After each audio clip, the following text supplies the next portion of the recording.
Good morning. 8 o'clock Central Standard Time, the 30th, 30th of December, 2025. Welcome to Risk Neutral Trading. This is my virtual trading journal. The idea here is that I capture everything on my two primary monitors to do with the entire cash sessions, and my voiceover here provides insight as to what I was thinking. It's great. I can focus on trading and not be screen snapping or doing all those things that are important for keeping up a journal throughout the day. I'm not licensed, I'm a trader. I'm not licensed to be a financial advisor or a trade advisor, and there's a disclaimer in the description here. However, I do trade live, a live funded account, funded by me, not a prop account. It's with AMP Trading, AMP Futures.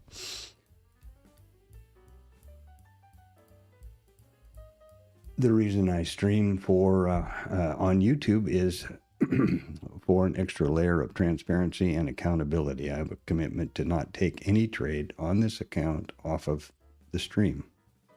And that's the reason that the stream lasts from now with the pre-market and the setup through the entire cash session. So I open the stream goes every morning from 8 o'clock until 1500. So there you go. Let's look at the numbers, which are, hi Panda, crazy and all over the board, kind of. This is a strange time of year, and my advice is to stand back and if you have something else to do, go do it. Extremely light volume. This is my original go-to reporting service or news service, which is investing.com. It's free. You can filter it any way you want for wherever you are. If you're living in Kuala Lumpur and you want to be listening and only paying attention to the Nikkei, you can do so.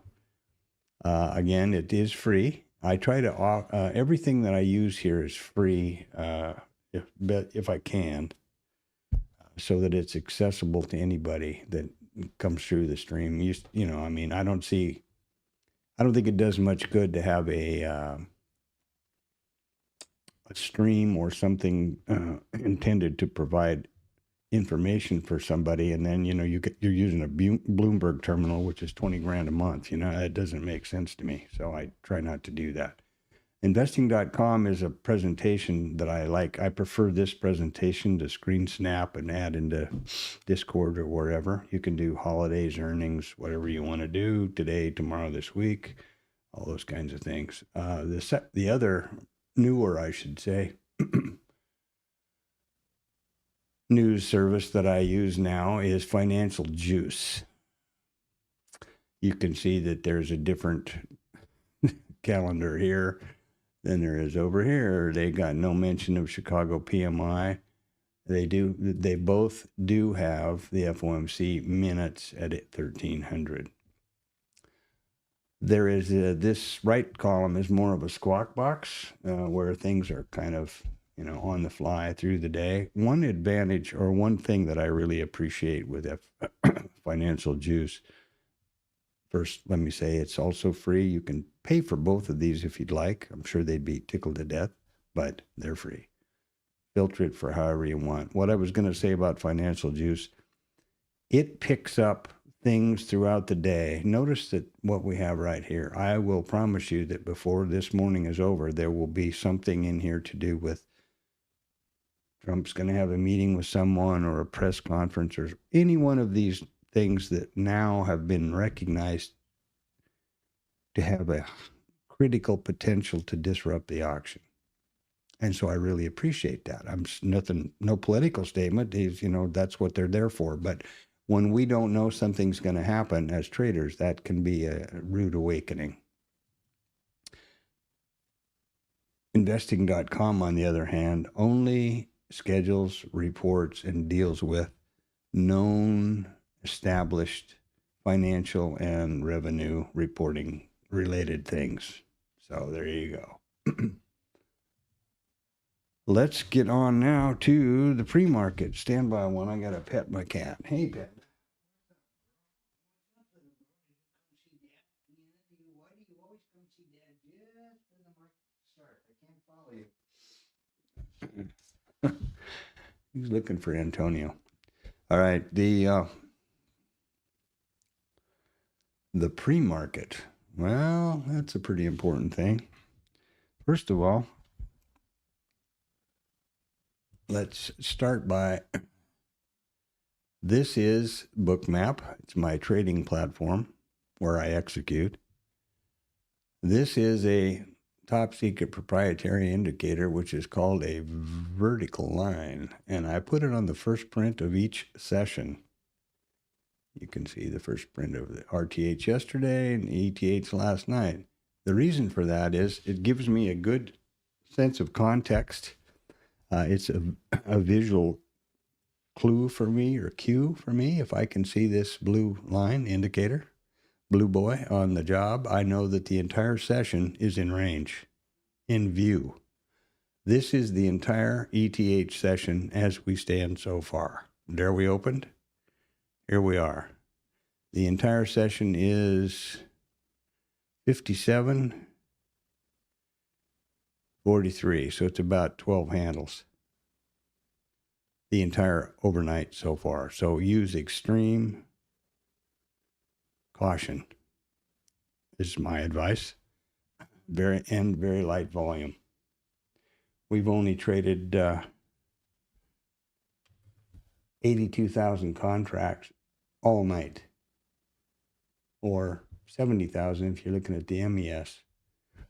This is IRT investing, which is Investor RT by Linsoft. This is my basic charting package.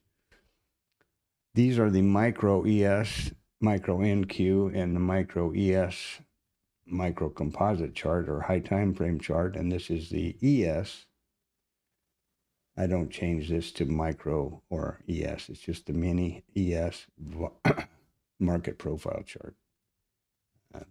Quote page with ticker symbols, etc. I also plot the same configuration for the minis as I do the micros. So there you go.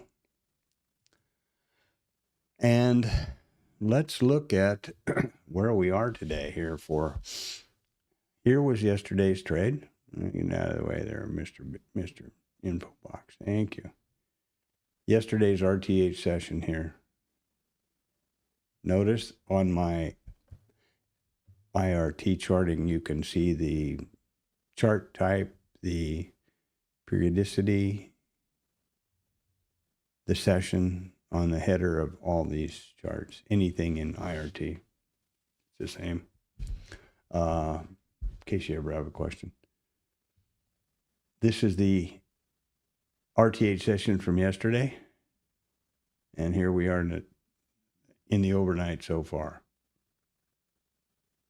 Stop and think about this now, if you're all excited about trading today. This is the day before New Year's Eve. It is the holiday season, which is famous for being light volume. And, any self-respecting A-list trader is worried about getting his bindings adjusted this morning, not worried about trading, in my opinion. Be extremely careful. And on that note, let's look at the volume. Right now, we're trading 42% of the volume for this average this time of day, looking back over 20 days. And we are 1 point of ATR. We were clear down here to 1 tick. Look at this overnight. 1 tick. Average true range in 1 minute. Right now it's 4 ticks. Average true range in 1 minute. Be careful out there, boys and girls. All right, so let's move on to the higher time frame, which is the micro composite. First of all, I'm trading the micro ES currently in my funded account. And so that's where the focus is. Same idea for the minis. The here we have the higher time frame, which is an RTH session only. 1 day candlesticks. Each one of these represents a day's trade. Wherever they overlap, wherever price overlaps, I pull a volume profile around them, and that generates high and low volume nodes, micro composite VPOC, etc. Those things, the POC, the high, the low, those push to, I manually transpose to bookmap, and the high and low volume nodes from this profile are pushed automatically to bookmap. The session prices are pushed automatically to bookmap. Here we are. There was yesterday. I'm sorry, there was Friday. Here's yesterday. You know, that ought to tell you something. We've got gap ups, silent tops, and gaps without any close. So, just think about it. If you've got something better to do, today's a good day to go do that. We'll watch the market and just be patient. So let's jump over here to Bookmap and continue on.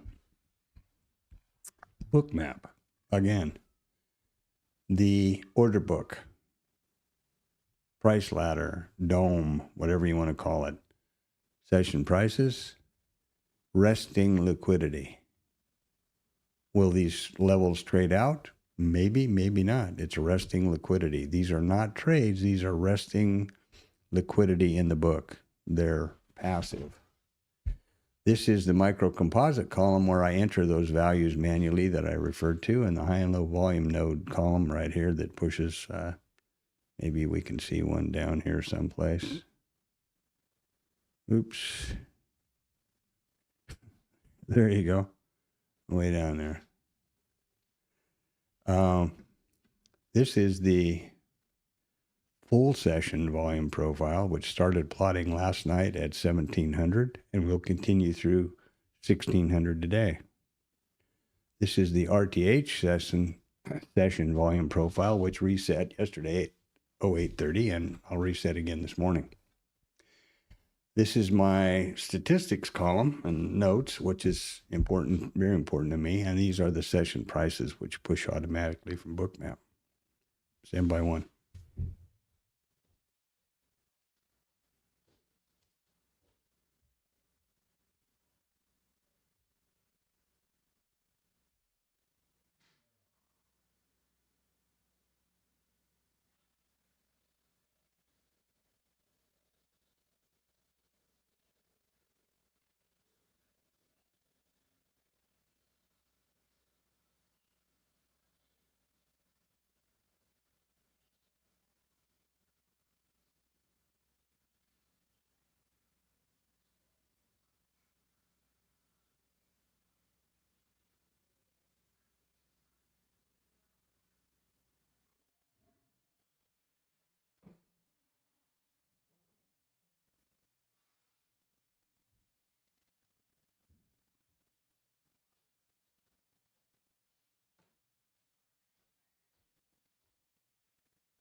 So the first thing we're going to do here is determine the open type statistically, of which there are only 4. Higher out of range, higher in range, lower in range, lower out of range, which is where we were yesterday. How do we determine that? Easy. If we opened right here, right now, here's price. How would that price compare to the previous RTH close, which is right there? And how would that price compare to previous RTH range, which is low and high? It's within range, so we are lower in range. The first thing I do then is change the column title to reflect the open type. And I do that because when I look back at a snap or the stream, I can see that title, and it tells me a lot of information about the overnight that led up to the RTH session. Then we're going to clear the statistics from yesterday because they were yesterday, and we're going to put in new ones today. We'll do that in a second. Here are this, as I said, the session prices, and nothing I do here is complicated or mysterious. It's based on data, probabilities, data meaning price action, price data, and probabilities, period. And I mean that. There's no indicators on my on my IRT or bookmap. Excuse me. There is a POC for the full session and a POC for the RTH. The RTH is a brighter yellow, you see that, and a full session is kind of a more muted yellow. POC is nothing more complicated than the price at which the most contracts have traded so far in the session. Right now, 51.75 is the price at which the most contracts have traded in the overnight. That's it. Minute one of these others changes, one of these other prices is 33.57. The POC is going to move there. That's all there's to it. Then there's a Globex VWAP and an RTH VWAP. VWAP meaning volume weighted average price, and there's a mid for the RTH. IB high and low, sometimes confusing because of the naming from the market profile days. Initial balance. These two levels only represent the high and the low of the first 1 hour of the RTH trading session. That's all. Nothing more complicated than that. When we open at 8:30, they will jump to either the high above and below the current price, and they will continue to move up, continue to move down until 9:30, and they won't go anywhere anymore. That's all there is to it. So let's look at the statistics now. And they come from also straightforward, simple, statistical, mathematical methodology. This is the statistical study in IRT.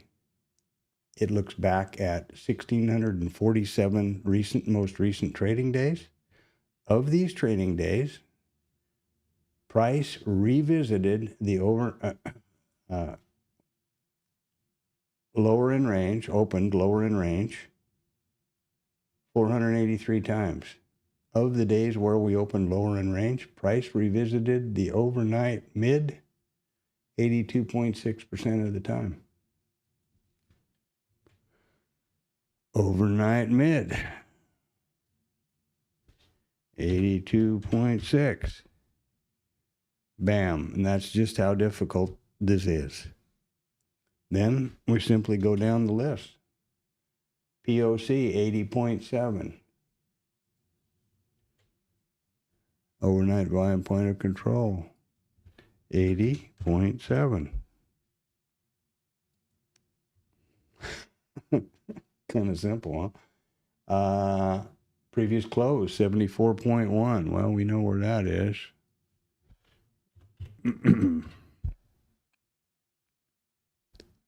That looks a little high there, doesn't it, by about a tick. Let's scooch it down a little bit. That's too low. Ah, damn it. I'll show you who's boss. Get up there where you belong. There you go. IB high. There we go. 69.8. Well, where's the IB high? I got a feeling it's up here somewhere. It's right behind the previous RTH high because we never came back and revisited it, right? So it's, what did I say, 68 point something or other? 69.8. 69.8 and IB high. Put those initials because, remember the definition for the initial balance levels. Once we open at 8:30, they're going to immediately move. And they will know this flag will no longer be here, nor will this one be below. So I want to know where they are. IB low is 61.5 while we're on that subject.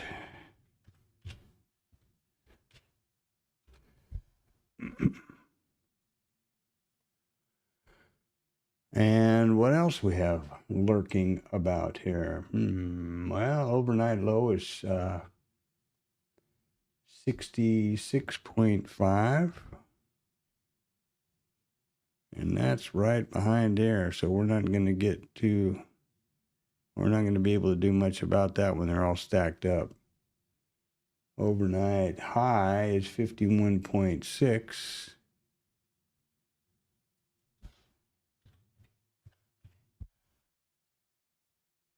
And there you have it.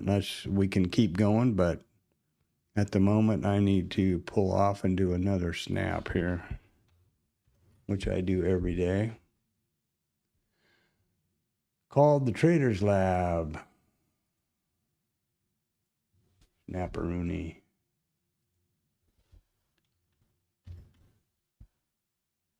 And what is that?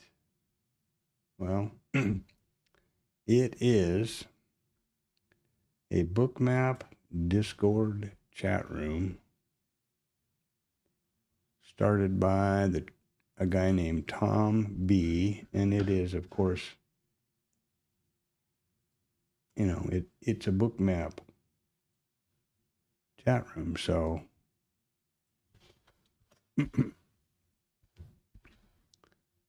that's what it is. Obviously, Bookmap sponsors it. And sorry, this is why I stream and don't try to do journaling and stuff at the same time. Multitasking's a bitch for me. Every day at 8:20, I post this into the TLab. As I said, it's a Bookmap Discord chat room called the Traders Lab, and the guy's name is Tom B. He is a senior trader, 46 years experience, and probably one of the most reasons I stuck around there a little bit in the beginning was nothing is ever for sale. You're never solicited for anything. Now, I was quite active in there for a long time until I started the stream, because this is my virtual journal, which is actually a suggestion by Tom that if you should continually narrate the market, stay focused on the market. And I landed on this way because for me, as I said earlier, screen snapping and typing and all those things is distraction. And I find OBS and this way of doing the journal to be really advantageous. Now, I don't make any recommendation for any other chat rooms in the Bookmap Discord, because there are lots of them, and I have certainly not been to all of them. I've been to 2 others, and they were much more normal, where the guy was trying to sell you something, the third word out of his mouth. Not the case with the Traders Lab. Tom does not call trades, nor does he trade live. He does stream once a day from like 10:30 to 12, I believe. And that's pretty much the rear view mirror. He'll go back before the RTH open and, narrate or describe the market as it goes along. So there's that. But you're never going to see a copy of Tom's. Well, I wouldn't say never. How would I know that? But I would never suspect or anticipate seeing Tom's account records or anything like that. I also don't think you're going to see any wrapped Lambos or gold chains. And again, you're not solicited for anything there. So if you want to, there's a good crew of people in there. So if you're interested in a more active Discord, which is not based on structured trade or vetted trades, really, like what I do here, that's a good place to hang out if you want to. I did before. So there you go. That's the Traders Lab. Now it would be probably an important thing to do. Well, one quick one before we get off the pre-market here. Yesterday it was pretty obvious that we were going to have some responsive buying to get, pick up some of this inventory that had been overnight inventory was almost 100% short, and it was pretty obvious. I thought that we were going to get some responsive buying to take profit. This overnight has been just basically a rehash of yesterday's RTH session, and I think we're going to open in open auction. So that would be my anticipation at this point. Okay. Next important thing to do, I suppose you would agree, is to be able to trade. And I do that in Bookmap. Again, both of these platforms are driven by rhythmic data, market by order data, provided through my account with AMP. This is a live AMP futures account. In order to trade, the first thing you need to do with Bookmap anyway is activate the trade control panel and select a method you will use to trade with your mouse. If you choose the chart option, the only place you can trade with your mouse is the active data column, the dome or the dome columns, and both of them. Guess what? What a surprise. Next thing I have to do, because I use multi-brackets, and this is, I find, really convenient and accurate, and this is how I introduce the risk-neutral methodology to my trading. The smallest risk-neutral package you can use is 2 lots because it needs to be even. Package size, 2 lots. Stop loss needs to be determined for the entire package. The first criteria that you should better be concerned with is your account risk parameters. The volatility of the market. What's the volatility of the instrument you're trading, etc. And these decisions need to be thought about and decided upon well before now. They should be done during the overnight, during your study period, sometime not, during or just before the live market. Once this is decided, the first take profit risk or T1 scale is automatic. It's for half of the package, and it's for the same number of ticks positively as the stop loss is negative. Then you have a runner. And you can have any configuration you want to set up, as wild and crazy as you want to get and as deep as your pockets go. After that's been decided, the next thing I do is I don't need any of these tools in the trade management or trade control panel anymore. So I can confirm the package size. All of these in-trade and daily parameters here are replicated across the top. You can turn this off or on, by the way. You don't have to have it on at all. But I keep it up here. I confirm the package size, and I can click the button again. It stays green because I've selected both, or a method to trade with the mouse, and the padlock's open. I have all the same parameters I need. I have cancel, close, and I get my real estate back. Now, I'm ready to trade when the market opens, should that be the case, and my vetted trade, presents itself. I think that's pretty much got it. Oh, forgot that. Damn it.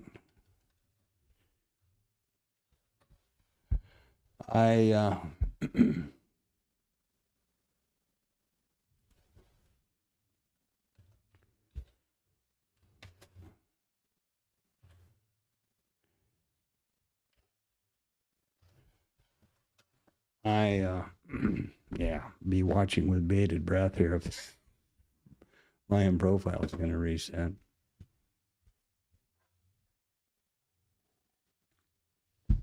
If I forgot something in the pre-market, well, oops, what can I say? That's a big oops.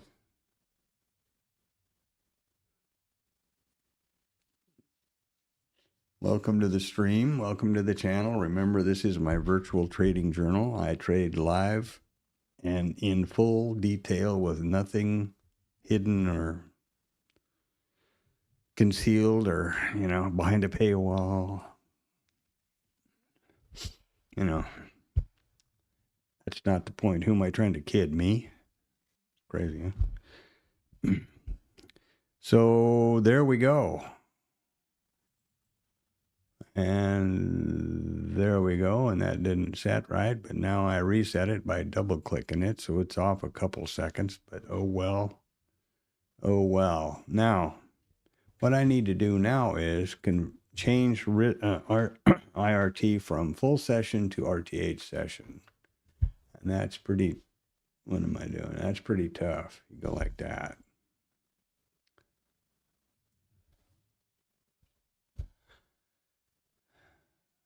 Give it a second to calculate and think about life.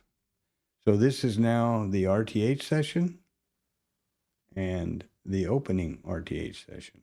There's no more ETH here anymore. I'm going to save that. And I'll do the same for the minis. And I'll explain to you why I'm doing that in a second. This in a second, I should say.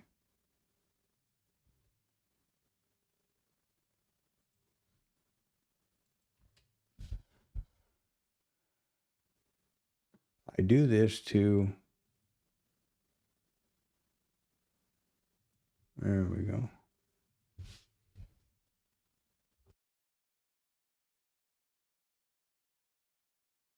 To keep all of the session statistics and flags aligned and properly as they are expected to. I share these session prices with a lot of people, and I'm happy to share them freely, openly. I start pushing these session prices at $1,700 on Sunday night and continue through $1,600 on Friday in a typical week. And free. So, drop something in the chat or like, subscribe, and drop something, a note in the chat.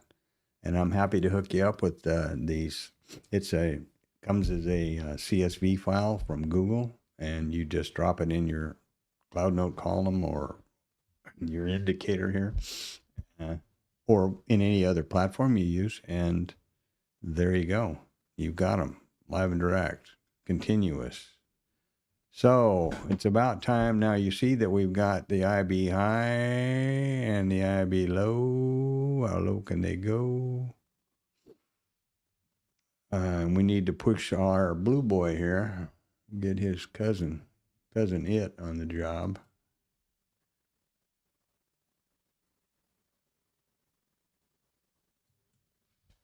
Now, what does that tell us? It enables us to do this right here.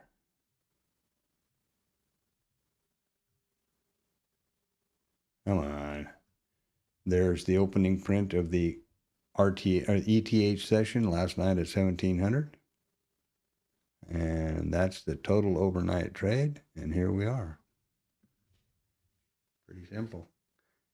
I do this now because I used to stay a lot more zoomed in on the chart, and I would put migrating VPOC flags in this column so that I would see where these, the yellow brick road had been. Obviously, it plots all day, but if you keep the timeline zoomed in a bit, these will disappear off the left of the screen, and I didn't want to be scrolling in and out and up and down, so I would use those flags. I find this to be much more intuitive and it keeps me better grounded with the session context of the session. Let's put it that way. And my ideal is that I will have all the information I find important to trade here on the left hard right edge of the screen. So there you go. And we're open, and everything's happening that's supposed to, I guess.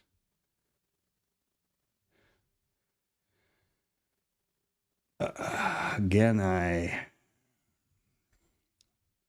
would recommend caution. I've explained that both of the charting packages are being driven by Rhythmic live data from through my AMP brokerage.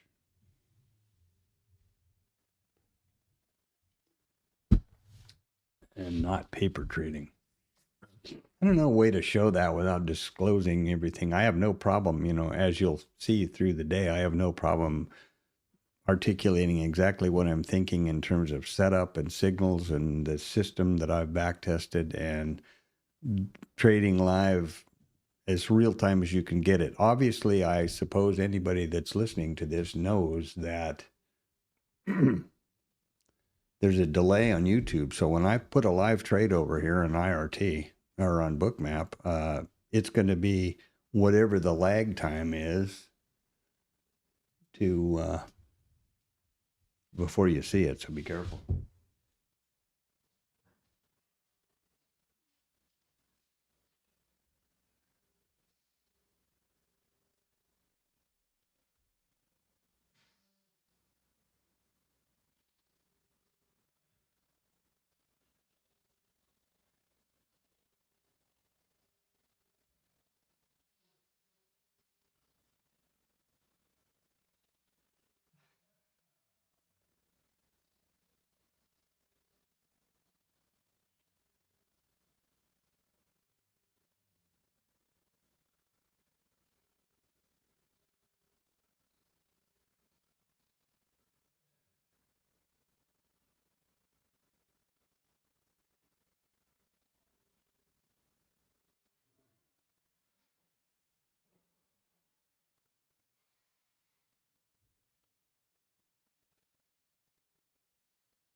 Okay. Fortunately, this week is a little more normal than last. Tomorrow will be a full session, starting at 1700 tonight through 1600 tomorrow, when we close for New Year's Day and New Year's Eve, of course. And then the market will reopen again for the Friday's trade, the overnight or the ETH session at 1700 on the 1st. And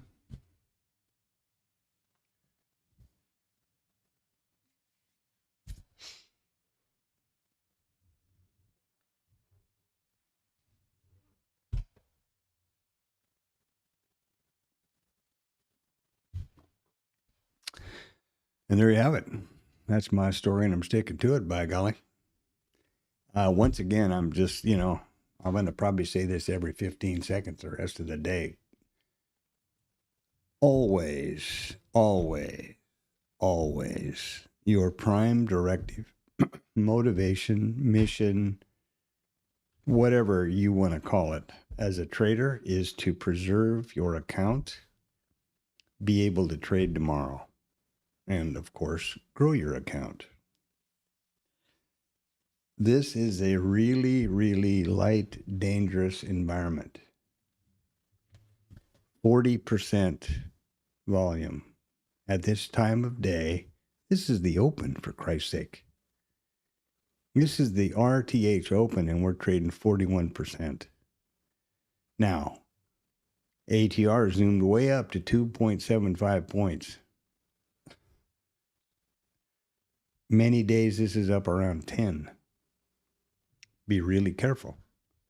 Use caution. Only trade a vetted setup that has, which you have determined statistically has an edge, an expectancy, whatever.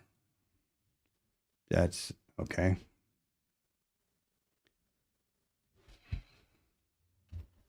That's important. I'm actually going to screen snap this and dump it over here in a couple other Discord places where I have trading colleagues that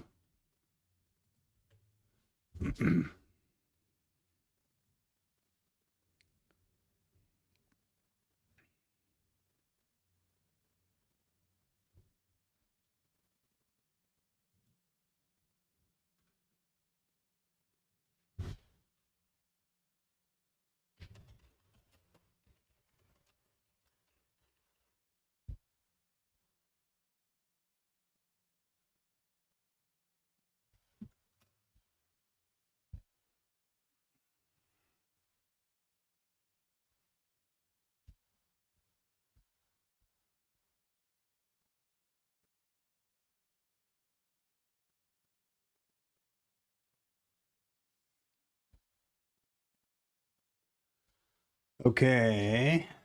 So I've done my bit to warn those guys. I dropped that in the TLab actually, and I will probably throw it in static at some point in the morning here. What are we doing now, boys and girls? Well, we're taking out the bottom, huh? Look at, just be really careful that you understand this entire range so far is 7 points. I mean, from the low to the, there you go. We actually got a little bit below that, but you know, that does not make for a profit-rich environment for people who can't refrain from clicking that mouse. If you have, yeah, it's you know, it's an age-old story. I firmly believe you should not trade any ever if you do not have a properly vetted setup. And I don't believe all of these people in these other rooms that are continually talking about a structured trade and this is a vetted structured trade and all this crap. I don't believe they've done the work because I've done the work. And I know how much work it takes. And I'm pretty sure that nobody else has done that. And I've asked on several occasions. That's really fantastic. First of all, you need to do your vetting process over a statistically significant data set. Minimum of 100 trades. Minimum. Otherwise, it's within the probability of random distribution. You know? Like flipping a coin. Hey, Antonio, buen dia. Tudo bem? Tô frío aquí también. Woof. It's 5 this morning. 5. Yeah, I'm got the doors open on the server stuff here. I'm letting all that heat out, baby.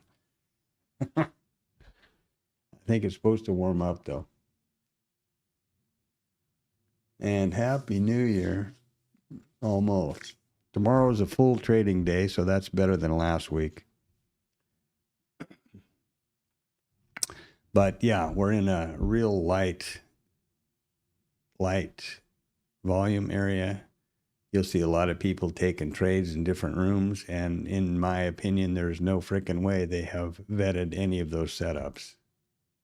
I don't believe it can be, I don't believe it's true. So take that for what it, I'm not saying they're bad or good people. I'm just saying take that for what it's worth. If you hear somebody saying that they're taking a vetted trade or this and that, well, my standard question is, wow, that's really great. How big was the look back period? What was the data set? How many trades does that involve? And usually it's crickets. Nobody usually answers. So I stopped asking. It's none of my business.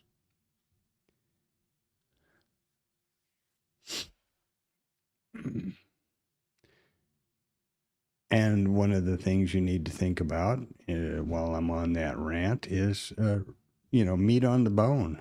How much range is there?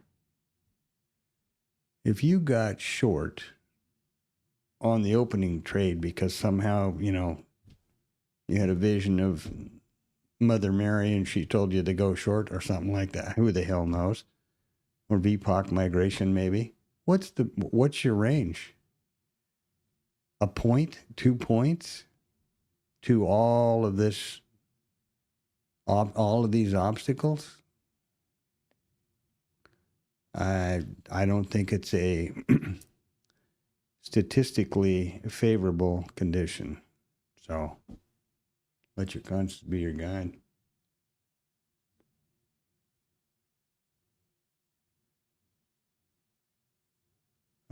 There you go. My brother. Mi mano. Absolutely.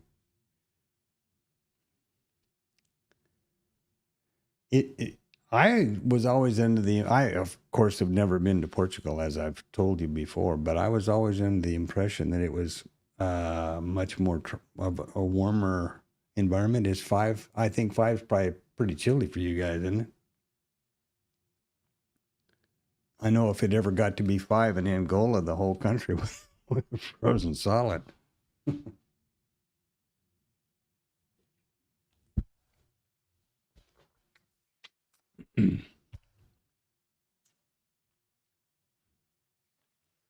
We're pushing out the bottom.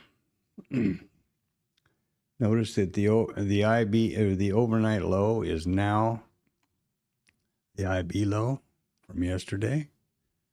Did we have any other movement here? I always forget to update my.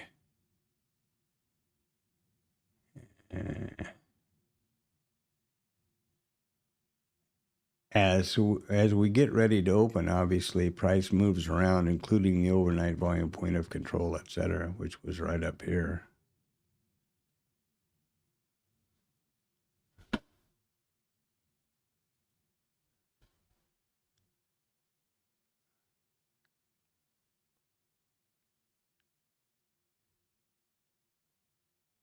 And I don't see, it's got to be buried under here. I can also have the session price levels in this indicator, but at the moment I have them on the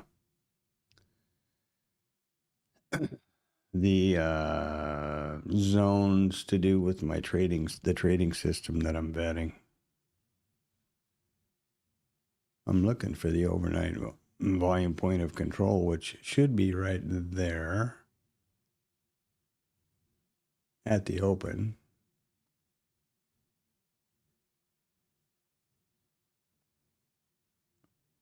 I think this might have slipped down a little bit, but anyway. Remember that these, you know, these are dynamic until the open. So try to keep them in the proper areas.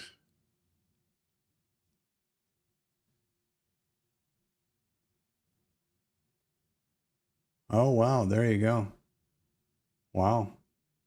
Who says this climate change is fake and mirrors, smoke and mirrors? Of course, maybe your government will do the same thing they're doing over here. They've decided that the way to approach climate change over here is they're going to dismantle the Climate Change Study Institute in Colorado because they're mad at the Colorado governor.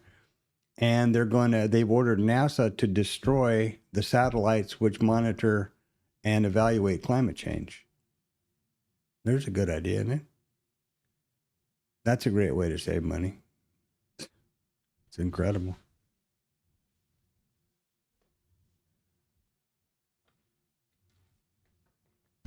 I think that's taken the, and also he's also rolled back all the environmental controls on coal and stuff like that. So, you know, that's taken that ostrich head in the sand thing to the next level, I think.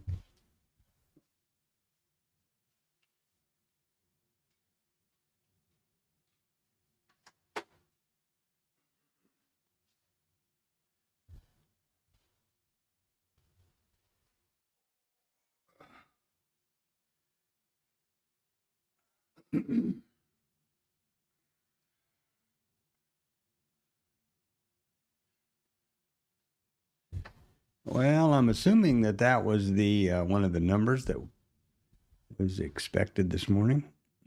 Let's just have a look. I don't know. It could have been PMI. I don't know if it would have actually come out or if it's something else. Oh, Chicago PMI was released. There you go. See, this wasn't on, and so was Case Shiller. This was not on the docket in Financial Juice before the open. It's been on investing.com now for all night because they report actual financial stuff. So yeah, it's got to be horseshit. I mean, look at that. How can the Chicago PMI have gone up almost 4 points? I find that really hard to believe. But hey, I mean, isn't it a shame that good numbers are immediately questioned with skepticism because of the for for the factualness of them? Maybe it's just me. Maybe I'm just pessimistic, but I that's where I'm coming from. Cool. Well, they got a big bump out of that. Good for them. What I'm talking about here is the Chicago PMI. Didn't have it on the right screen, I don't think. So there you go. Nothing else has dropped into the schedule yet. You remember during the pre-market, I pointed out that we didn't have the Chicago PMI here in financial juice. There you have it. Now the next biggie up on the is the FOMC, excuse me, FOMC minutes. And this is not any surprise. They've already had the rate decision. But the reason people scrutinize this so much is they get a feeling for what each one of the Fed's governors' position is. Because there's people that get paid big money to do nothing but try to second guess them.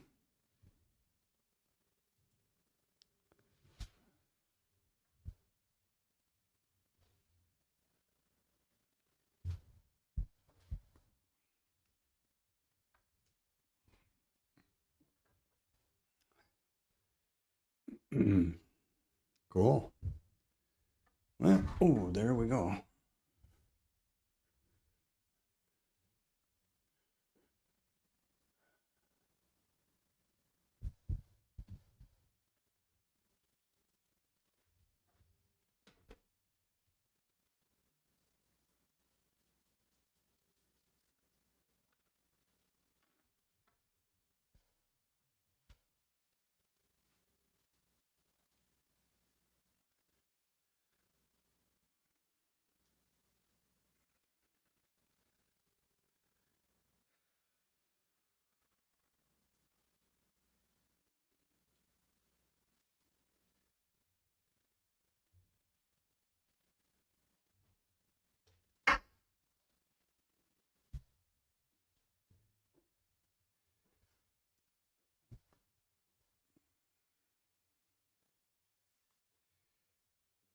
Well, they got her 13 handles wide now, I guess, huh?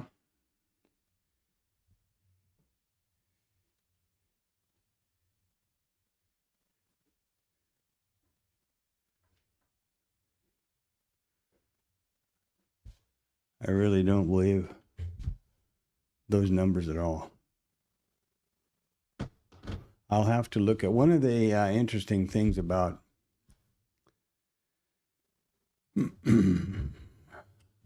investing.com is you can click on Chicago PMI and see the whole shooting match. Historical movement, what the story is, where does it come from, what the previous releases have been, etc. It's a good, it's a pretty good resource, I think.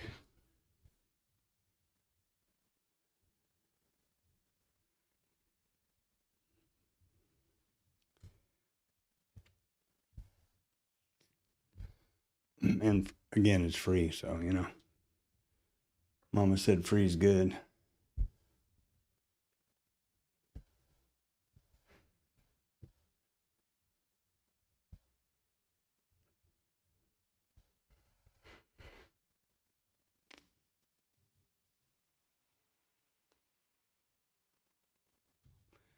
And remember, just notice that we're just, we're thrashing around inside of yesterday's value area so far. Doesn't mean anything, it's just an observation.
Boy, they're rocking it though, aren't they?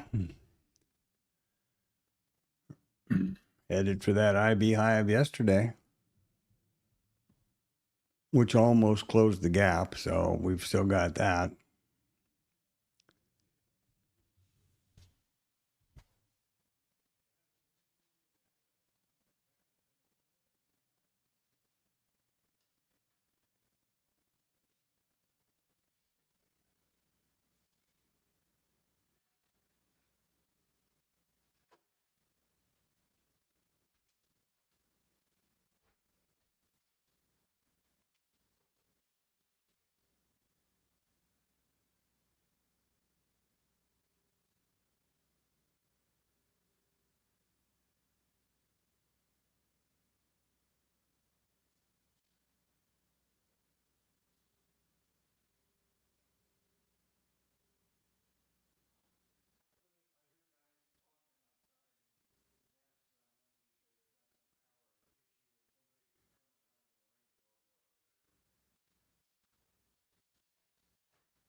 Morning, Richard.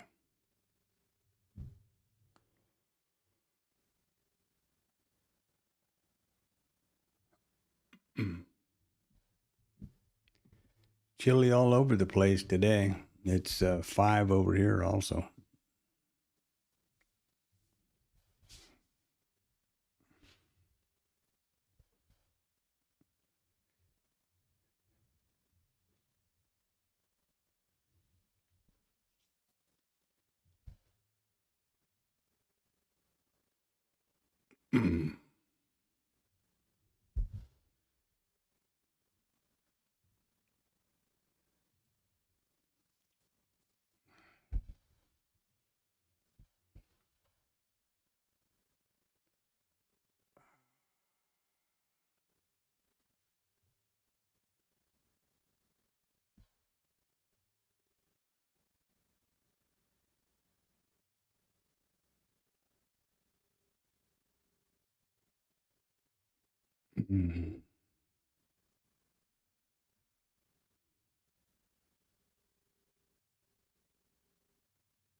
Well, hunker down, light the fires, whatever. Put on your socks and your hat, jump back in bed. That's what I'm thinking about doing.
I managed to break my initial balance trade system there, trying to I out clevered myself, I guess, trying to get the signal markers to push from the system and be, accurate and aligned and all that stuff.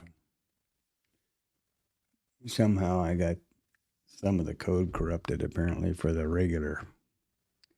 actual rules, which are what matter, of course.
Okay, buddy.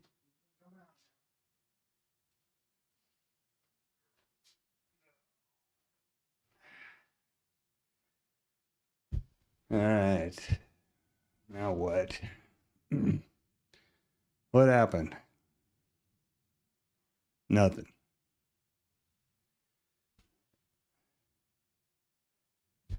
Had to take a gas man around to the back to the meters.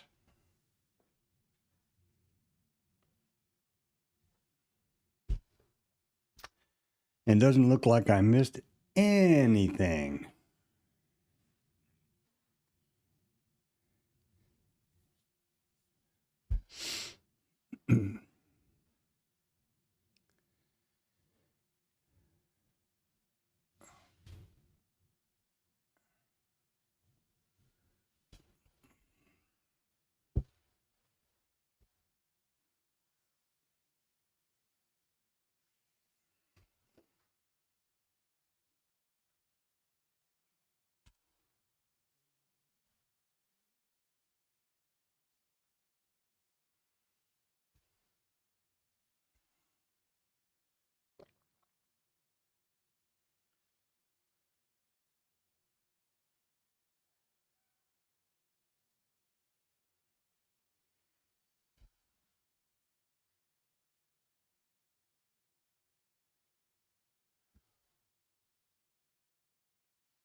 Yeah, IRT is just having a drama.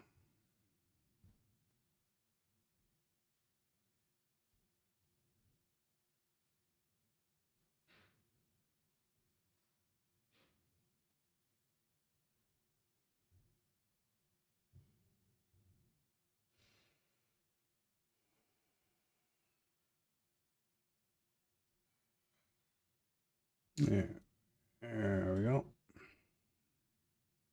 Pain in the butt.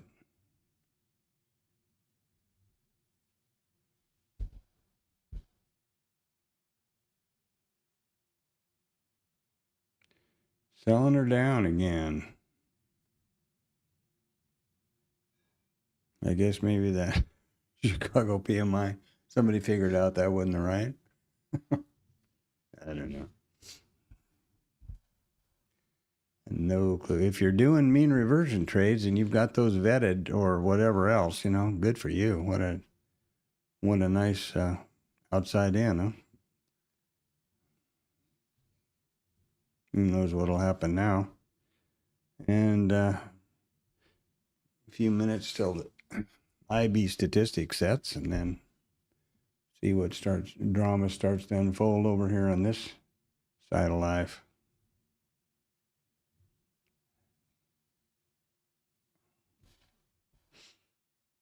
Hmm.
I'm seeing something here.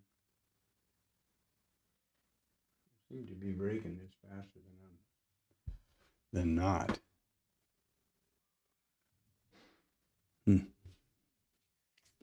Well, we'll see what happens here in a minute.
Pretty quick, we're going to be at the initial balance statistic set. So, what does that mean? Well,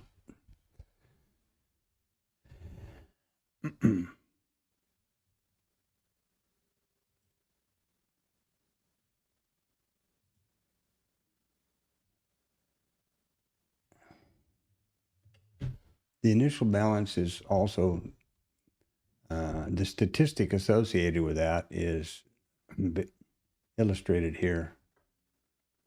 No matter how many days back you go, it's always the same. The most probable statistic to be achieved in any one of the four open types is the initial balance stat or statistic, and it's real simple.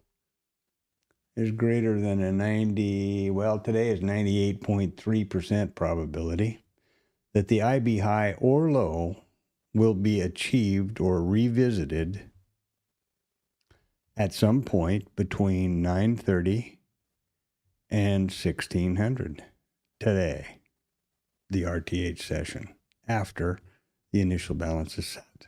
So that's the stat, and that happens to be the first rule in my trading system.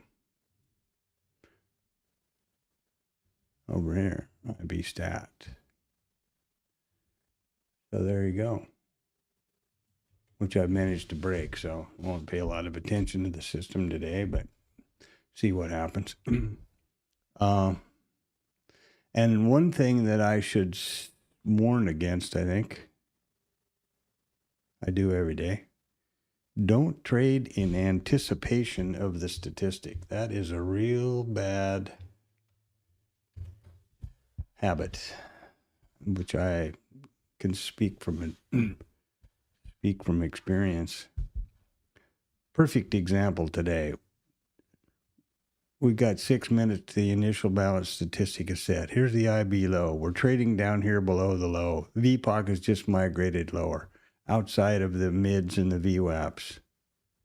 Boy, I just know we're going to take the IB statistic on the IB low side. Yeah, maybe we will. Maybe we'll do this right here. And you'll be stopped out. That's just my advice from experience is don't trade in anticipation of the statistic.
Well, we're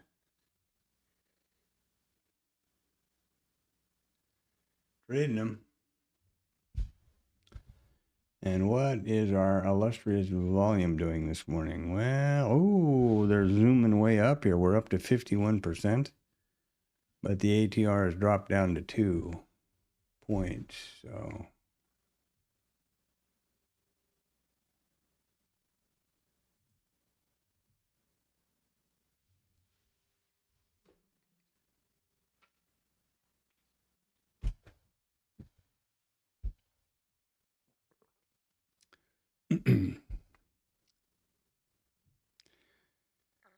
I like, here we go now. What are we going to do?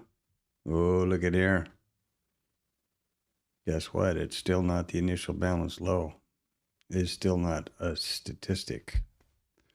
This thing could drop clear down to the previous RTH low and still not be valid.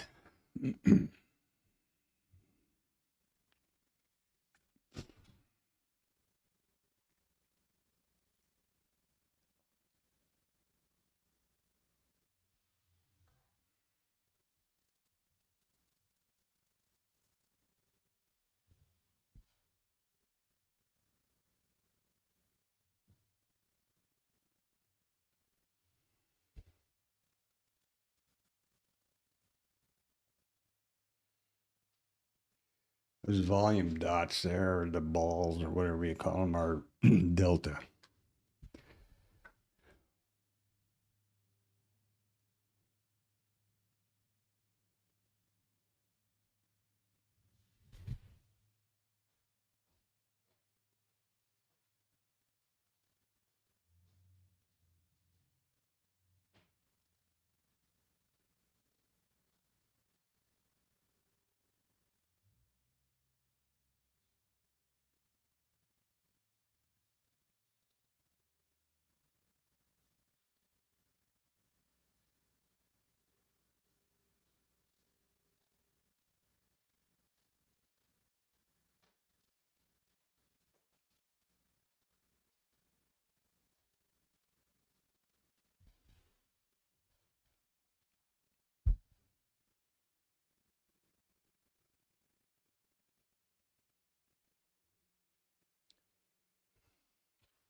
Well, my world famous analysis of market taper here. Look at the profile, and what would you imagine is going to happen with this big flat bottom we got going on down here? Is the auction look like it's a finished deal? No. Now we're going to start making some lower ground maybe. Typically, we put some taper on both ends of the auction. Just, makes sense, doesn't it? If you believe it's an auction, then it makes sense. It's not so pronounced over here in Bookmap. There's a little bit of taper down here.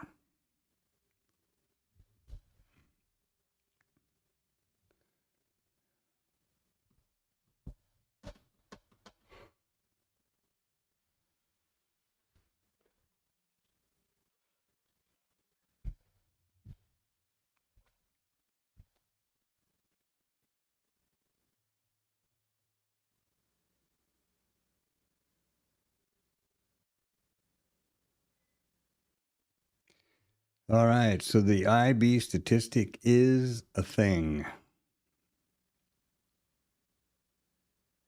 Now, we have just crossed the Great Divide past 9:30.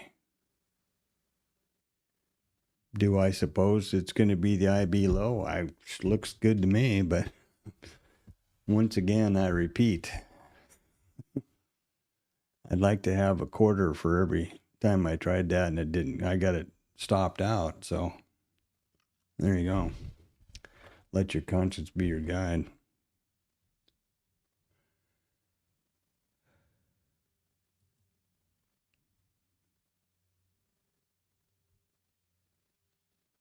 Now I'm real curious to see if this system picks up properly. You see how the levels in the zones are starting to push now at 9:30. These are supposed to push across to Bookmap, but I'm trying to consolidate my charting stuff, so I probably broke something else. That's how you do it, isn't it? You get it set up, it works pretty good, then you think you're going to tweak it, then you break a bunch of stuff and start over. That's my coding experience. We'll see if this plots properly. What's supposed to happen here are these zones are supposed to push properly. The trigger high and trigger low obviously need to be on either side of the initial balance low, as do all the rest. That's where those levels were yesterday. Let's see if they update now as they're supposed to. For some reason, I had noticed that the trigger chart was the only thing that was doing that, and I've closed that because it doesn't make sense to me. They're supposed to be plotting to VPound 250. So there you go.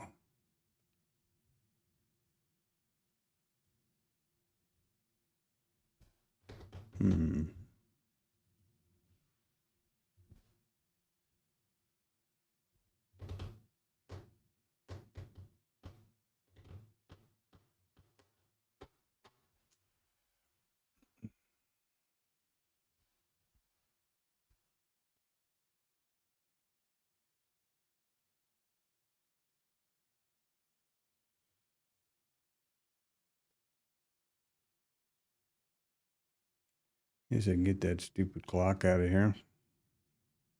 I was trying to figure out how to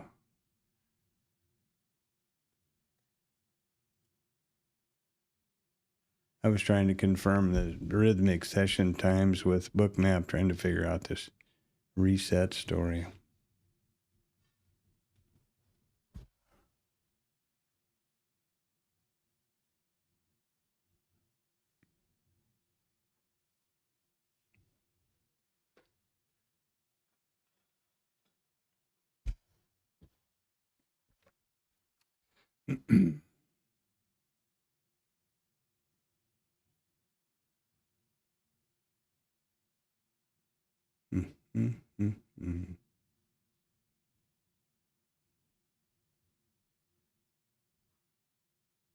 Doesn't look like it's doing what I want it to do there, and I'm not sure how that can even be possible.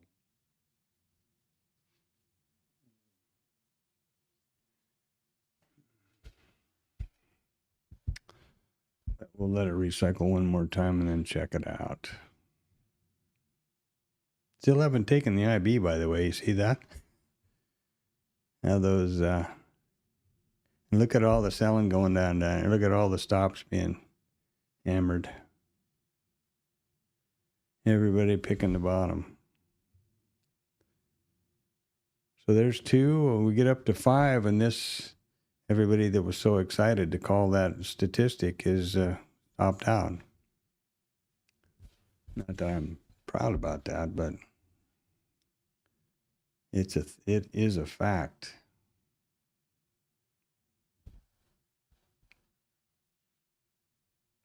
It seems.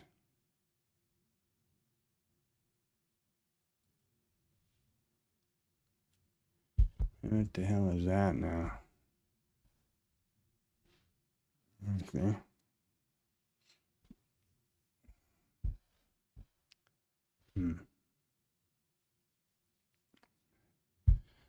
How did that work?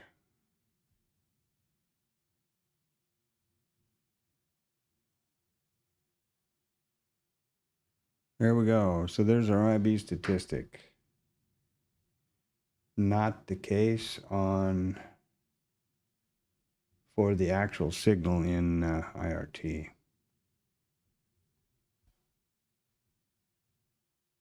But it's good for bookman. It's good for the basic statistic was achieved there. My trading system has a little more criteria around it.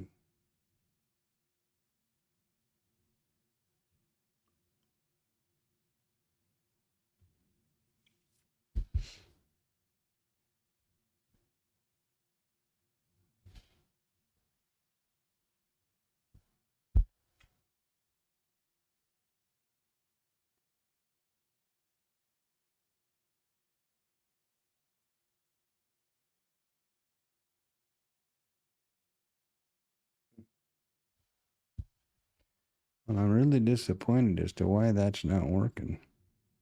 I actually don't know why that's not working, to be honest with you.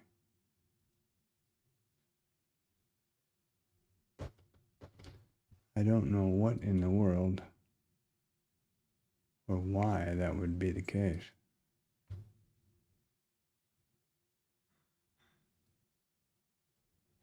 Too many moving parts here for the old guy.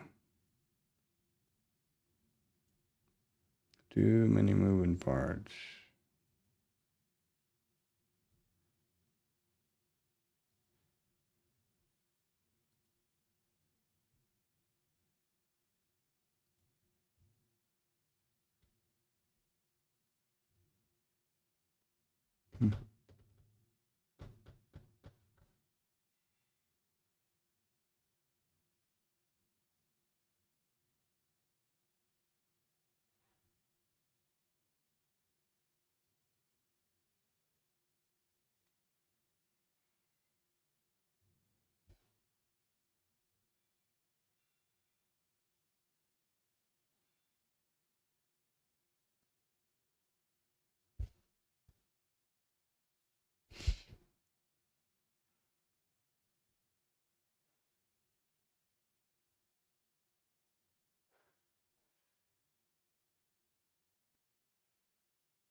Okay.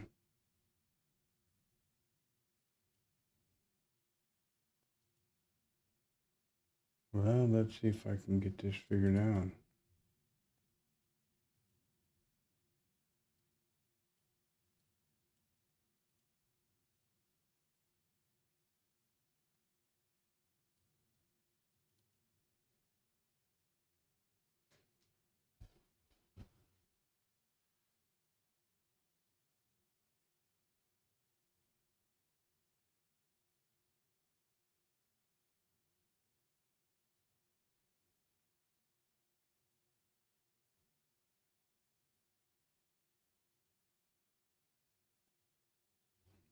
Ooh, VPOC migration. Look at us go.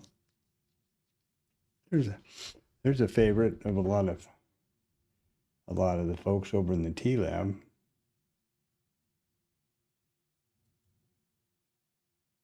That's not my favorite.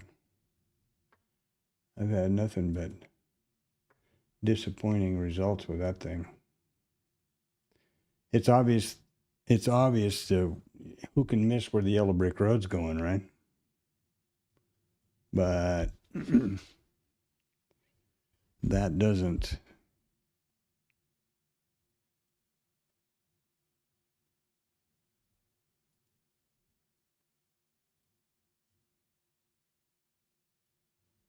mean anything.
That didn't work out like I had it planned. Oh, come on, man. What is going on?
Something's crazy. Well, let's see what happens here. It doesn't seem to want to be updating either, so that's magical. I guess it's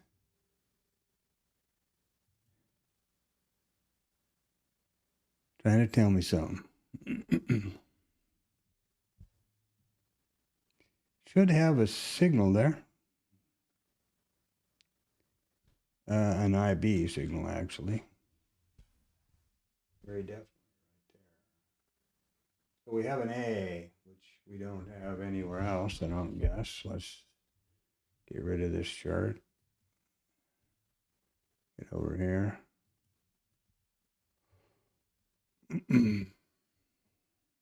Yeah, we got an A, okay. So that's correct. Didn't fire the signal properly, but you know. What the hell is this? Huh.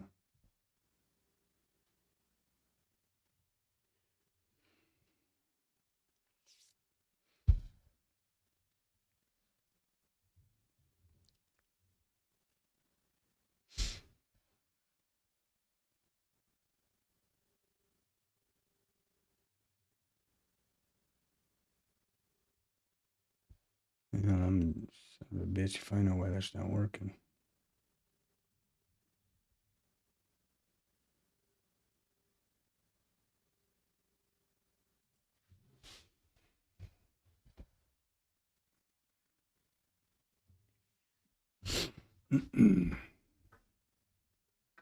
Huh.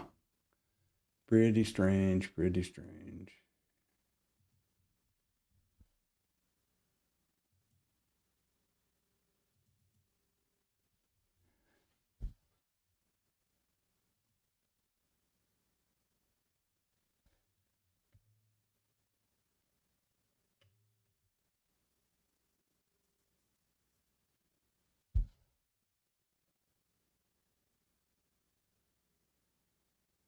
Well, that's the way it's supposed to be.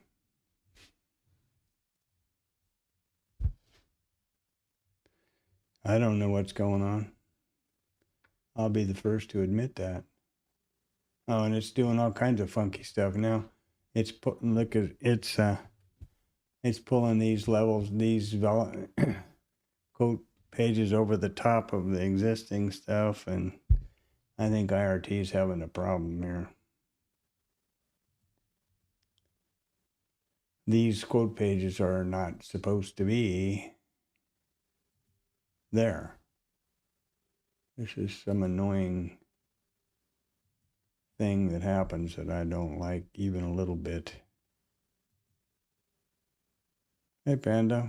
Yeah, Antonio's here, but he's freezing to death, Panda.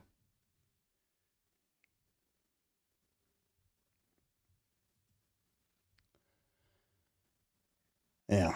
Well, we have the A signal. So that part is flagging, right? Supposedly.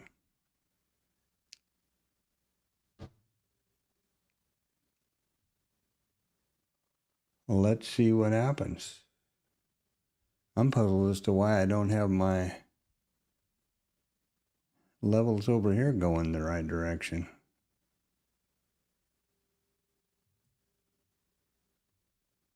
Huh. Let's check something out here. Let's look at something else. Oop, not that. Not that, something else. This one here, I guess.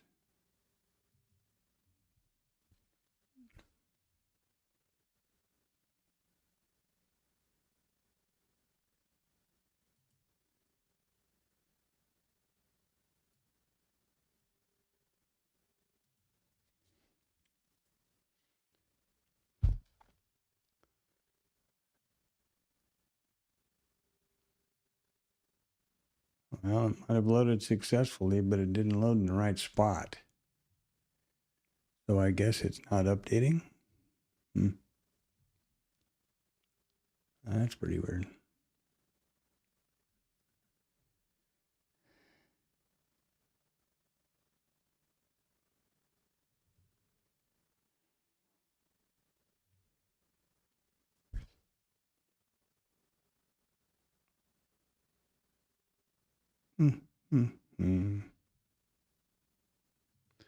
I guess this is a good day to remain calm.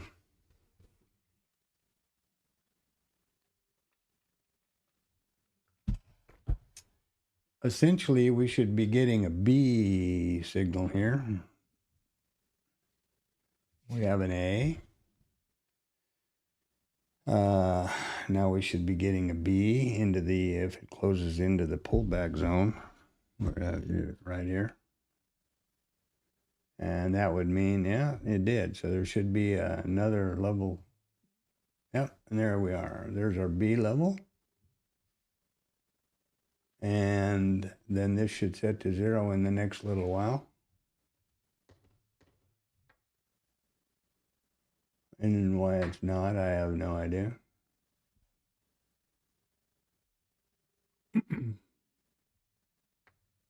Oh, there we go. And it fired the B. So look at us go.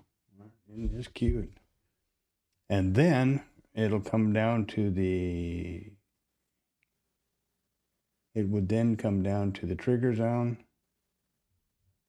And away we go. So this signal is not maintaining properly. Mm-hmm.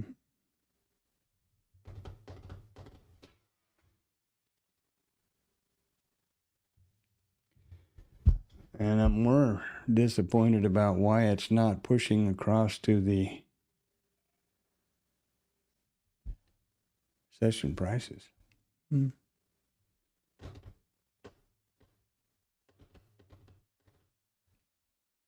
going to open something up here in the top secret background world of this.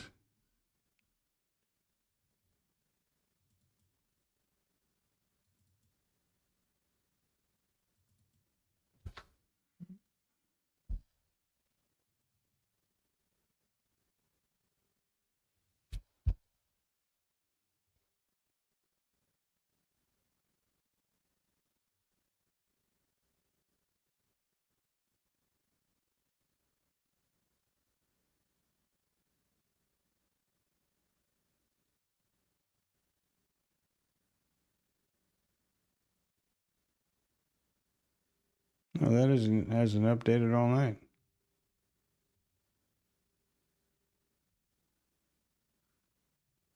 Well, that's not a good thing.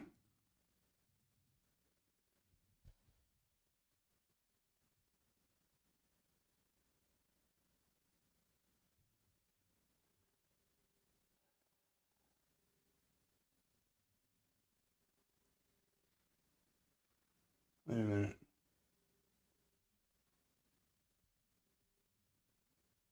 Oh 07, 08, and all of the rest of them should be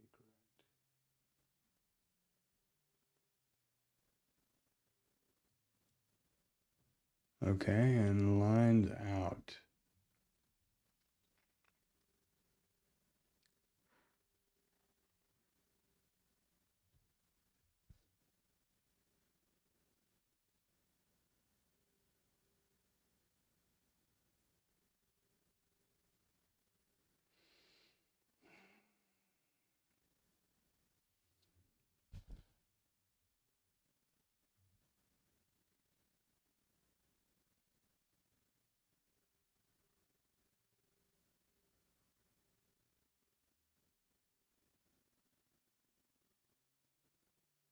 $9.53 should be correct.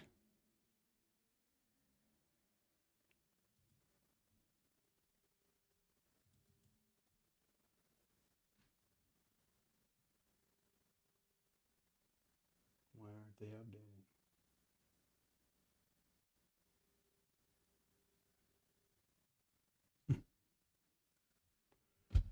Always something.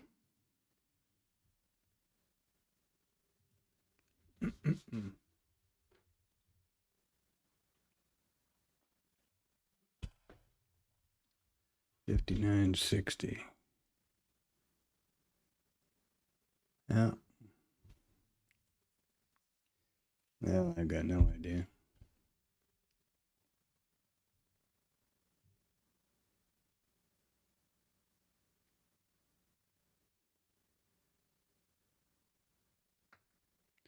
So we got our B signal and no trigger, and away it went. And I'm still busy fluffing around over here trying to figure out why these targets which have worked like a gazillion dollars for a long time aren't working like that now. Well, what should that be? 69.65.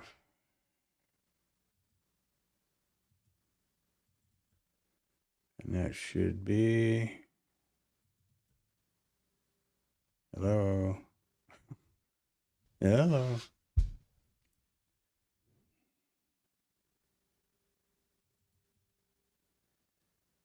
250.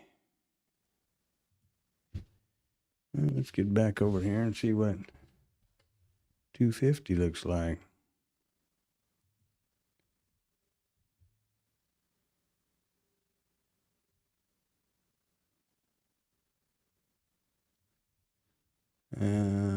I want to do something different than that. Sometimes I think it's just simpler to use some no-brainer trader bait or something, you know? Simple, easy, volume profile, what, and away you go. Sometimes I suspect that I'm out clevering myself here.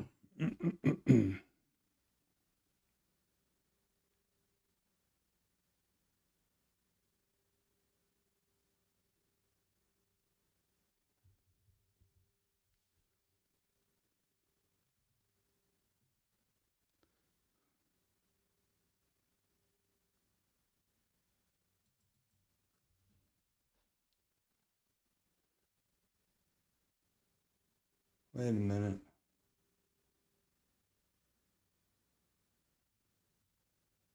$258. Hold the phone.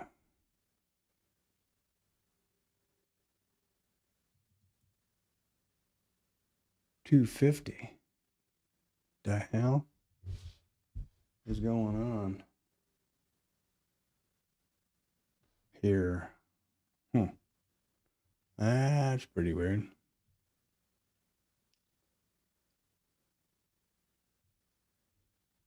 Now I've got an. Oh, I love this.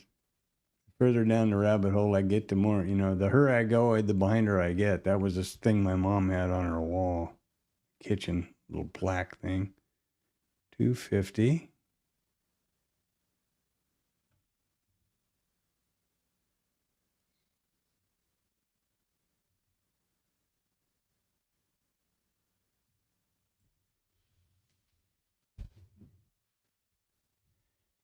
Okay, so it's 250.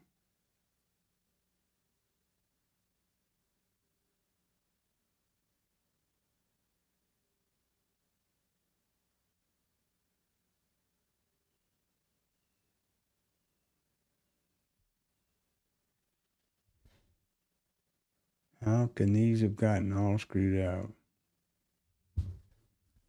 Wow. That's pretty weird. 250 through 265.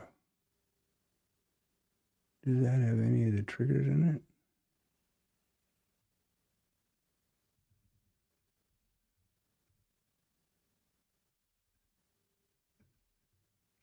Oh, that's pretty weird.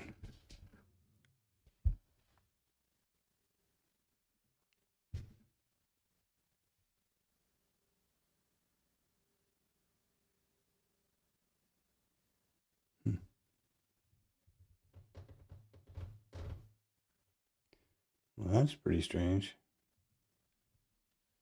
I have apparently really broken that. 258 through 269.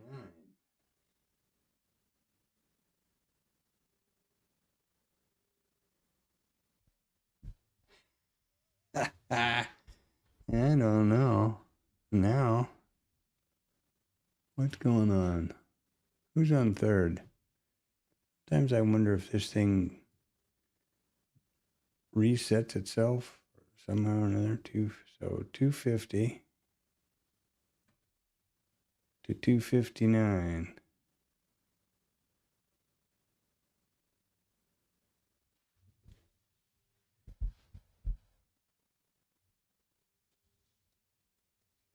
Wow.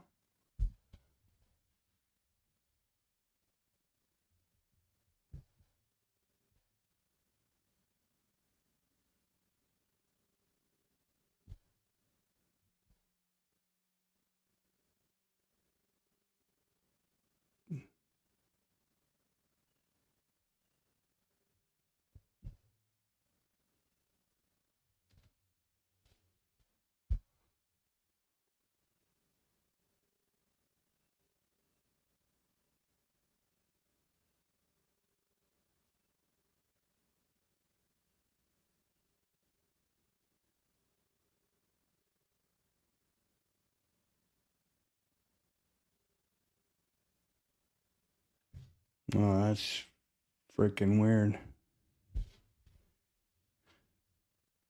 But okay. I'll show you who's boss. 258, huh?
Huh.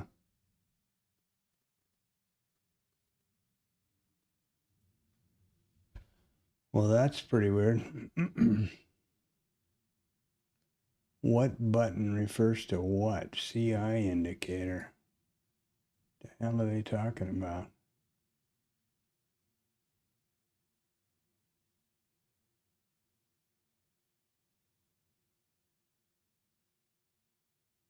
Oh, that's what it is. Okay. 258 apply.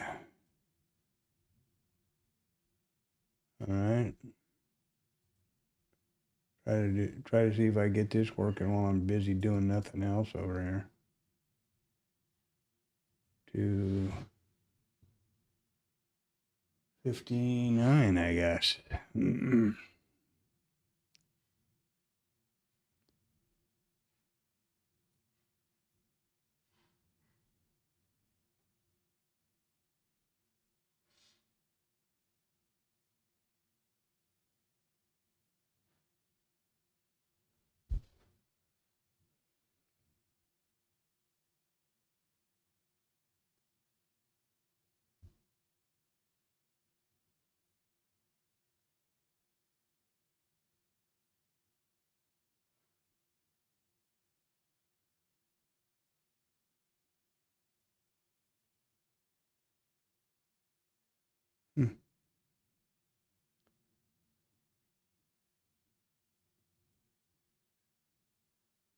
IB high. It's 266. That's correct.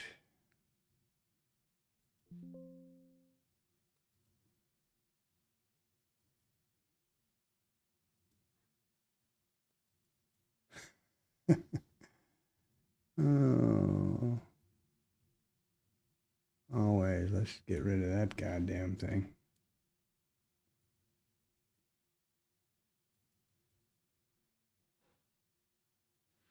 So what is it now?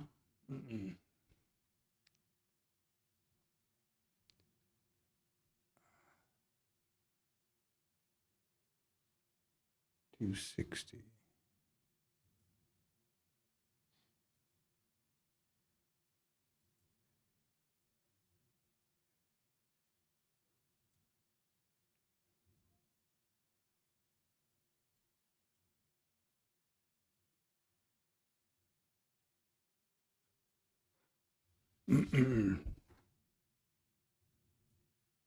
Boy, this is painful. I'll tell you, it's like pulling frickin' teeth. And that's not a fun thing, by the way. 61. I'm sure I had some clever.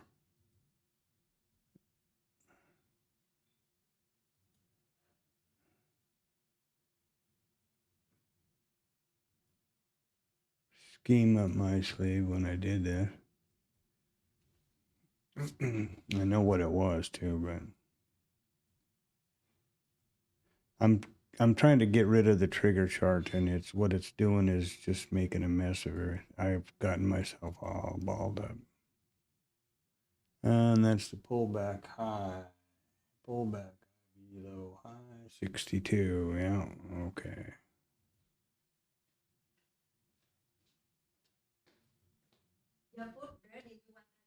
No, I'm trying to fix a problem, baby. Thank you.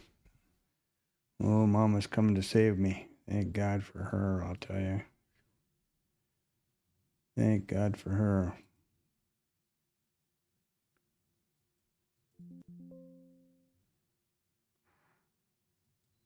If somebody's saying something, I'm not paying any attention here. I'm trying to focus on getting this done. 263.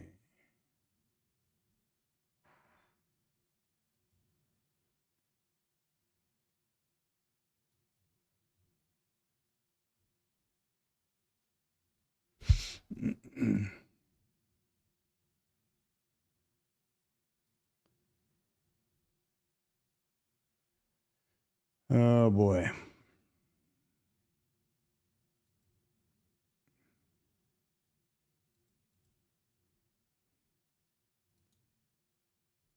Uh, 268. Yep. Isn't that great?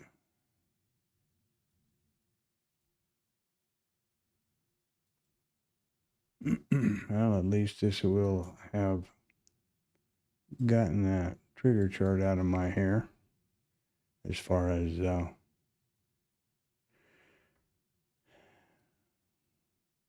that goes.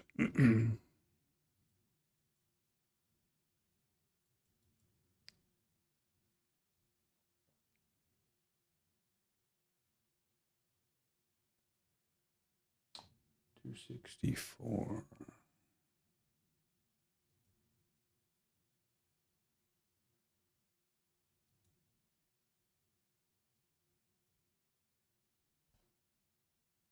Hope that worked.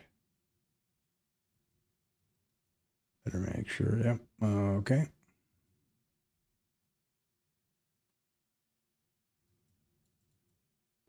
And my guess is this is going to be 265. I got so clever with all these little beauties here. All right, let's see what the hell that does on the next roll around. Well, there you go. See?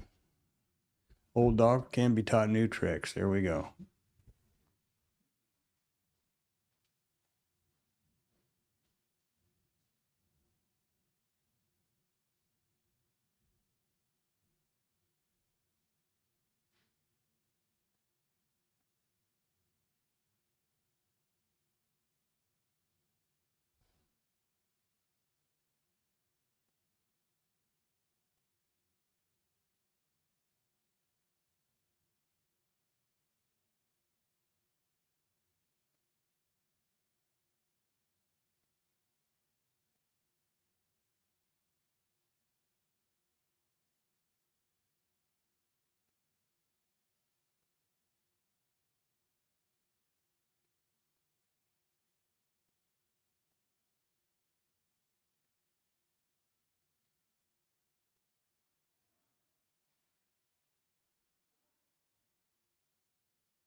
Well, I'm not sure if it's one step ahead and two steps back or whatever, but at least I got that part working. So there we go. These are just, for the record here in the stream, these are just the continuation, trigger, and pullback zones for the various price, for the initial balance trades. Boom, there you have it. And they push automatically from here. We had an A. Ooh, A. So there should have been an A signal visible here, but it is correctly displayed here. And there was a B, which is correctly displayed here, but it didn't last. So I've got to address those things. My goal of all of this rigmarole and how I managed to break the system basically was trying to have a sequential and systematic presentation of these signals, A, and I'm real creative here, A, B, and trigger. And I'm trying to understand what this beauty is, right? What that crap is. That's not real. Jesus. Not real at all. Let's look over here. So what time is this? Notice I don't know if you care. The info box has the time and the date, whatever. So when I select that candle, it says it's the 9:25 candle. And then the high, low, and all those things. So I can go back over here. Boom. And 9:25 was certainly not any kind of a mysterious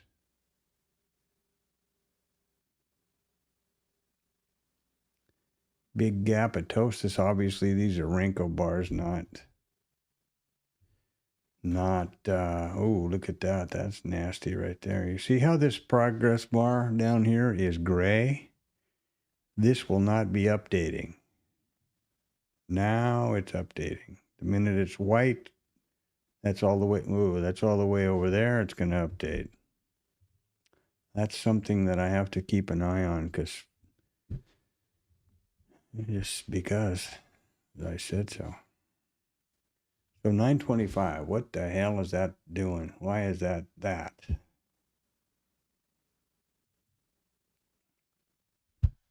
Now IRT doesn't want to do anything. So I'm saving all this because that's after you make a bunch of changes and then it doesn't remember everything. That's a pretty thorough pisser, but this right here is completely bogus. Let's try a trick that sometimes works. Change it to full session.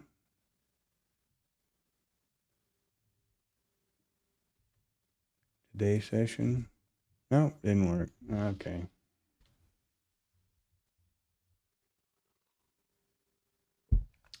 The next solution to a problem like this is to scrub the data. And let's just do that. Heavily scrub it.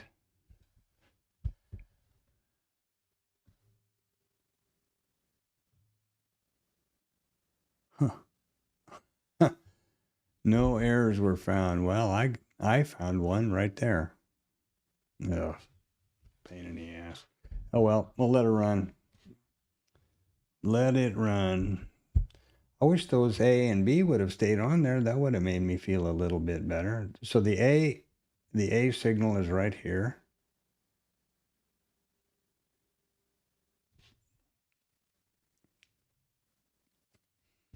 The B signal is up here, and we never got a trigger.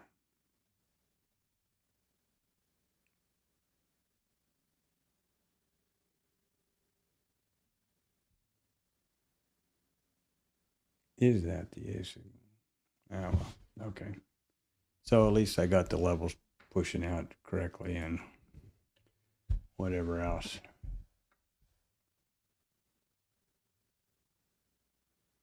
Yeah, you too, Antonio. Have a good one. Sorry I missed I missed that note, but yeah, have a great new year, and you a really good decision not to be not to be trading and monkeying around tomorrow, as far as I'm concerned. Have a good one.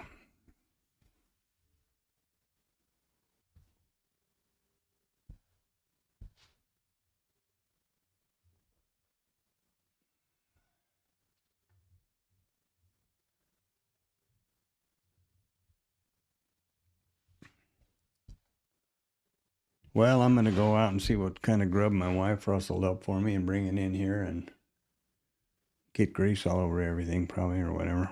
Let's check.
I'm busy talking to nothing here. Got the mic on mute. What I was getting at was this is taking and monitoring the market live right over here. And it will take a trade if so signaled within the simulated environment in IRT, because I definitely don't want this pushing live to my live funded AMP account. The point I was making about this trading list quote page is that it is a further filter IRT has put in that you must have if you're going to send a trade live to your broker, that instrument must be included in this quote page. I also was pointing out that the A signal on the IB high right there fired properly, and there's a perfect example. Open below the IB, close above the IB, previous bar is open below the close. That is a proper A signal. Now, will we pull back here and get a B for the pullback or the continuation? That'll signal over here. And there you go. Now I can go back to mute.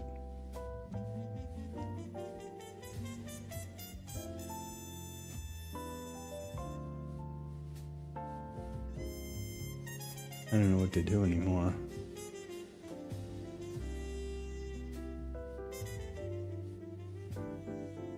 Gonna see if we get a B signal here pretty quick. Are we on the same page? Yeah, we are. Cool.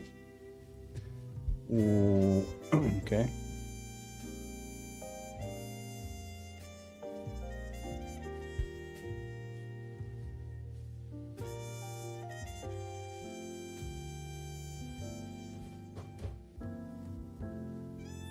The way I've been doing this to forward test in the live market is when a signal fires in this environment, I manually replicate it, just instant, as fast as I can in Bookmap.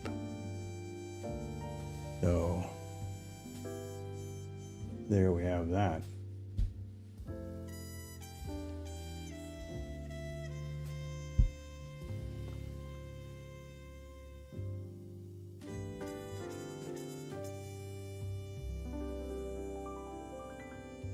I'd like to see if this bee fires before I go out foraging for food.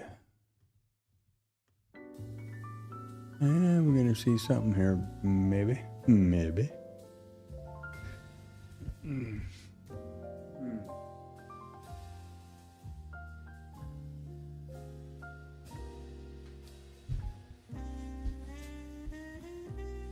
That should be an 82. 182. There's the B. You there? Isn't that cute? But we don't have...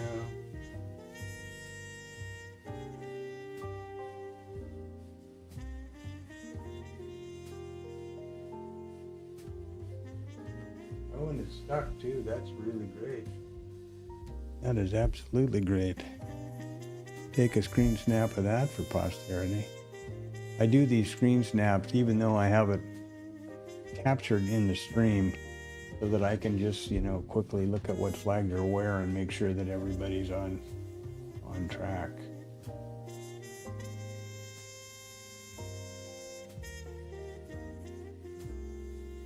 I thought there was going to need to be one over there. So the pullback would be then, this is the A. Didn't fire for whatever reason. The B did, so that's a good thing. If we pull back to the trigger zone, then this would signal a short continuation. So let's quickly have a look over here and make sure we're set to go. We've got the proper package, both, okay.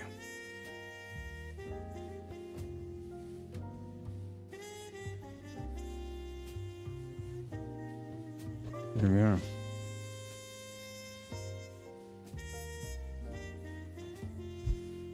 There we go. Well, I'm so happy to see that bee out there and be out and only once and as intended.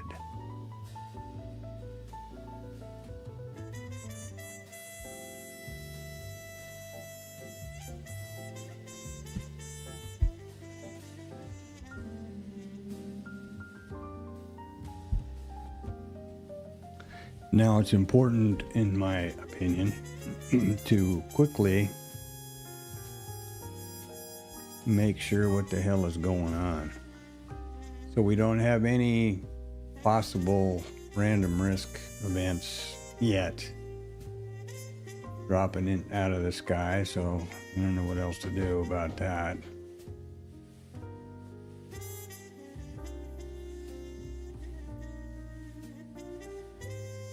Okay. We have no trigger yet, which would be up here to the trigger zone. We have the A, B, trigger zone.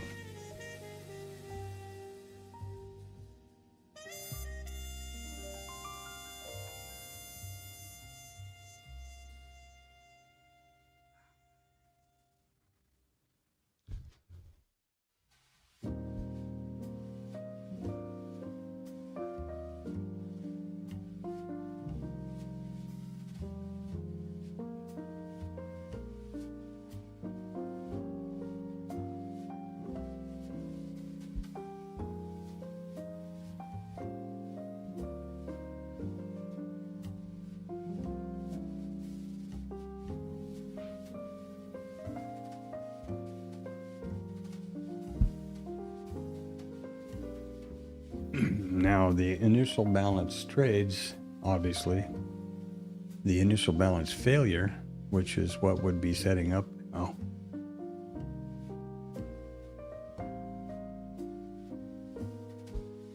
is a mean reversion trade, just with a, hung on the IB.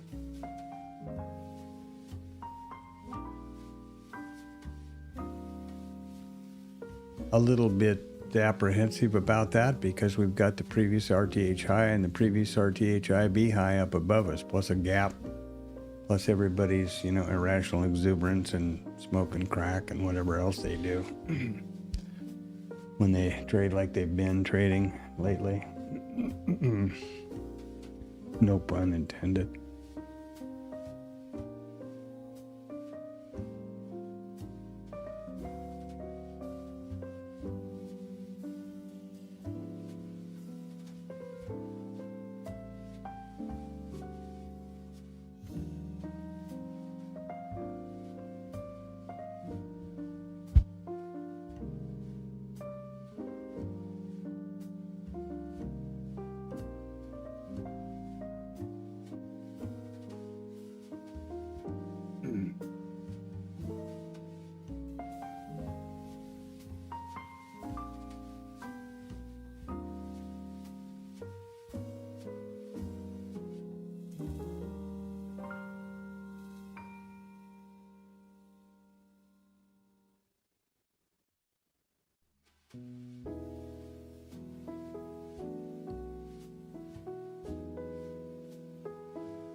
What happened here?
Well, from a positive point of view, I'm happy to see that at least part of my efforts with this signal markers are flying properly. That's pretty cool. Now, if I can just address the rest of the issues, got those levels pushing across and no more trigger chart involved. That's good. Got the music in. What's going on?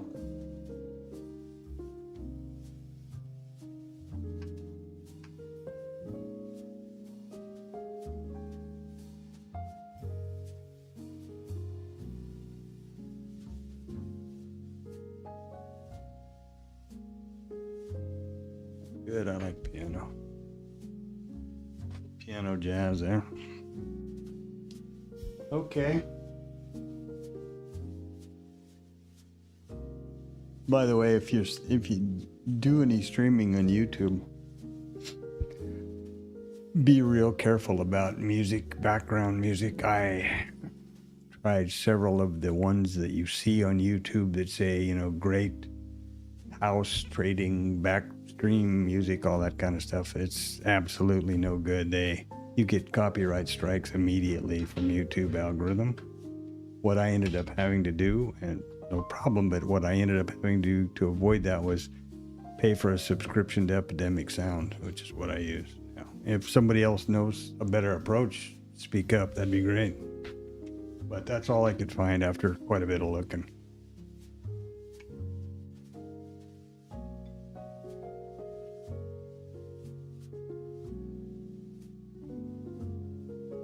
Boy, here, wouldn't it have been great to pick up that trigger? We'd have just picked a trigger up right here. We'd be short.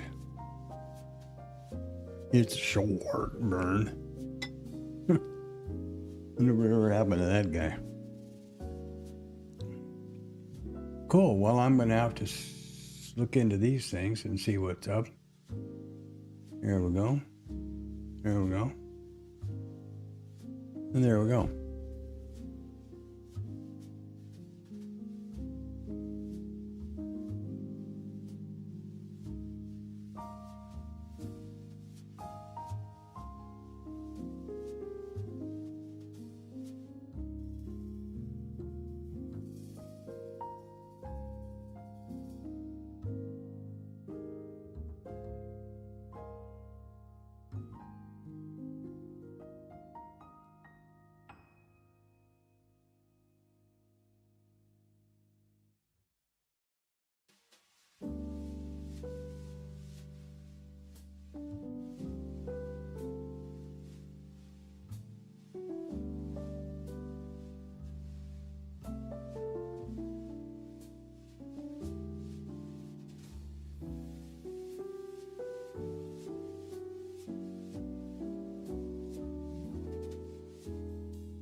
Well, so it doesn't look like we got any more. Next snooze we have up on the docket, which might be market or auction disrupting, is the Fed minutes, which would be out at 1300. Of course, there's always the possibility of the ever-present possibility of some random risk event.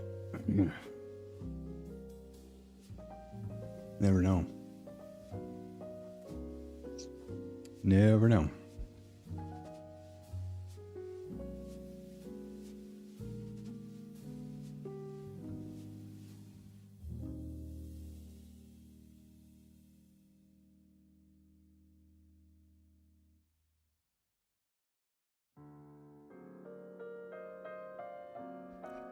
I can tell you that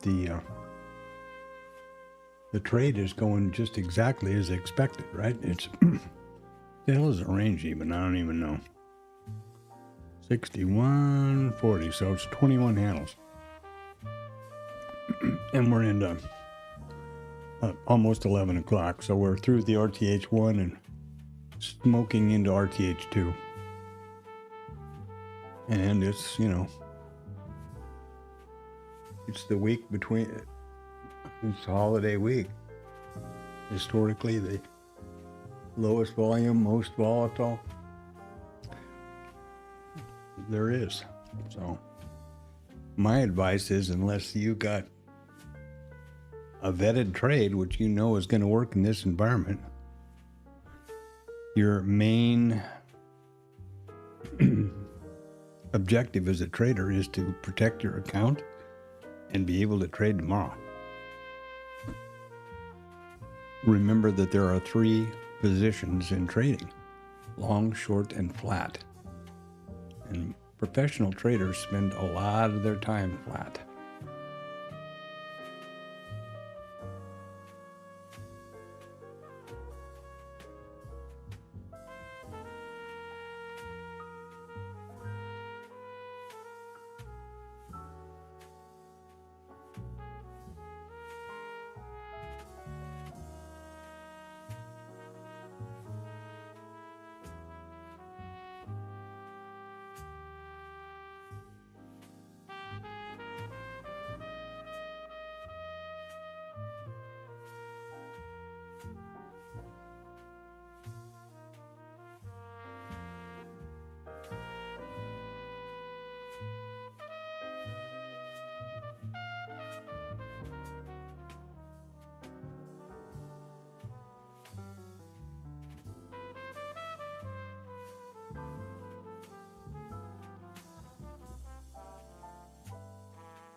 I'm standing here, I'm just enjoying my brunch, so I don't want to be chewing in your ears, but quite a tweezer top, I think they call that.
So what do we got here? A 3-bar reversal. Look at there.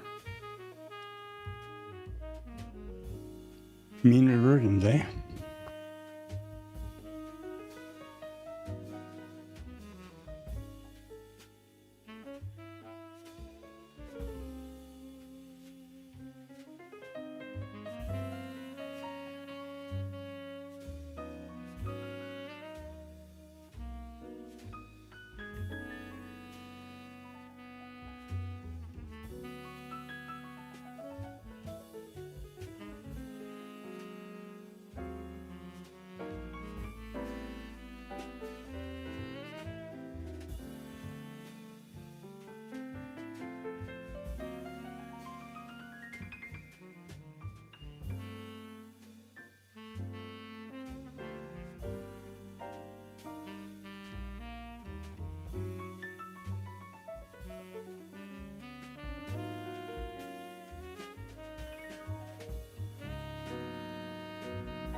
Well, it's a pretty easy day here in the neighborhood.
Well, this is about a get your butt outside and do something else day.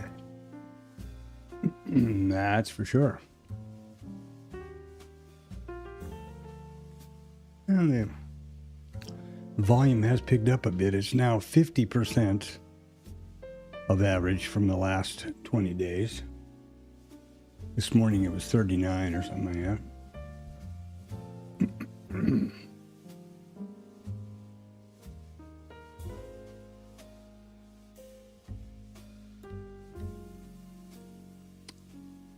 Very nice rotational day. Pretty narrow, 42 to 57. I'm sorry, 4261 or say 4161, so 20 handles.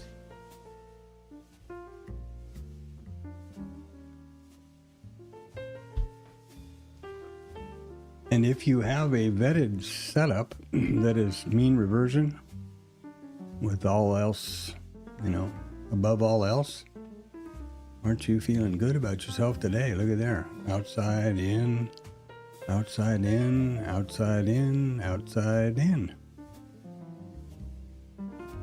And each one of those is good for 5-6 handles.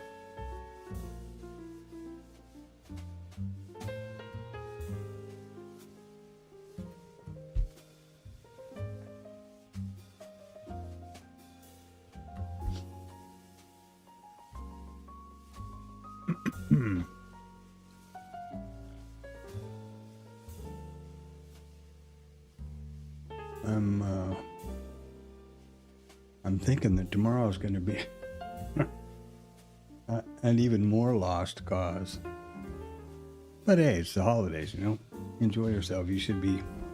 I wish I was skiing instead of.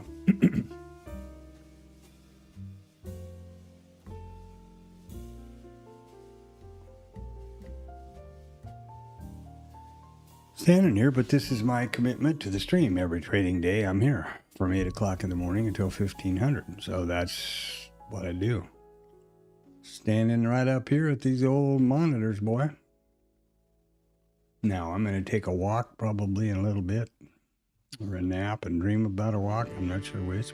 One of those two is going to happen. I'm not throwing at the mouth that anything's going to come about. Probably the next possible market disruption or auction disruption will be the FOMC minutes at 1300. All times are Central Standard Time, by the way. I refer to here.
All right, well, this is a lot of fun. I'm going to go for a walk, get a few miles in here and some fresh air and rest the eyes. I'm going to monitor the stream from my phone, so have a great one. And, I can only say don't force trades. Find something else to do today. This is not the day to be. Unless you've got a vetted mean reversion trade. This is a giant bowl of retail soup they're grinding up here. Sorry. There you have it.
no place I'd rather be than right here next to you.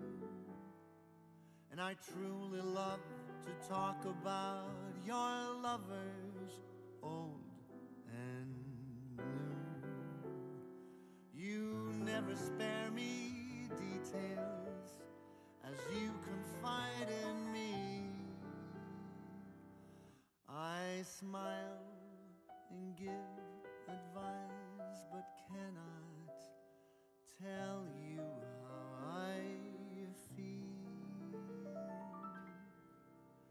How easy it would be to fall for you,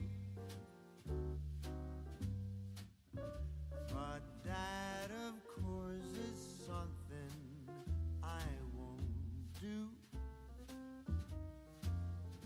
'Cause we've agreed between you and me, we're nothing more than friends. How silly it would be to put this friendship to an end. How crazy that would be, yet here I am, falling in love again.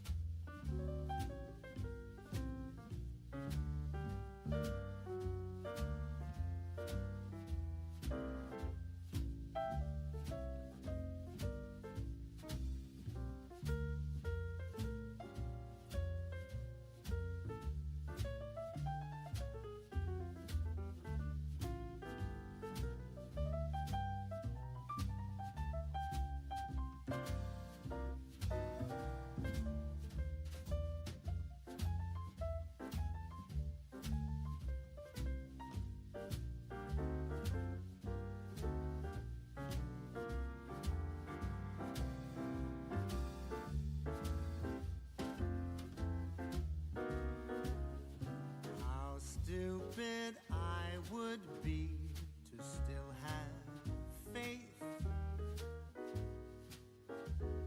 to never stop believing that one day, when time is right and stars align, our views would coincide. We'll see the world in color, though they say that love is blind. How stupid that would be, indeed, that's true. And still I'm waiting for you. I am forever waiting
Well, I've been out for a little more than an hour and 3 miles, and it hasn't gone anyplace. So I'm thinking I didn't miss jack.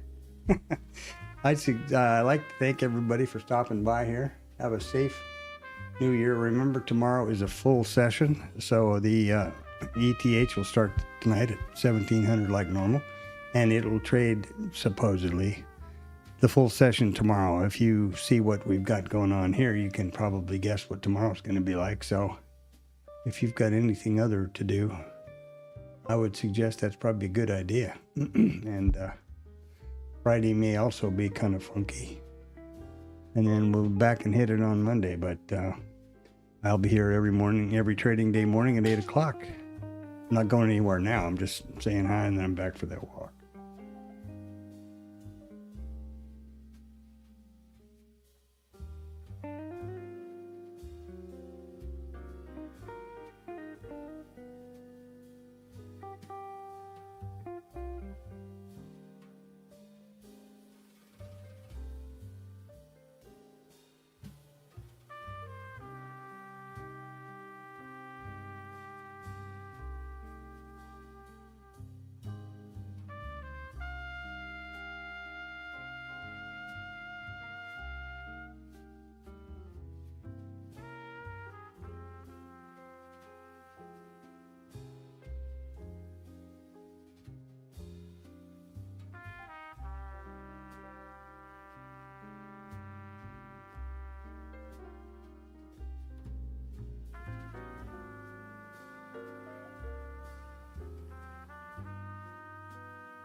It's real important to understand that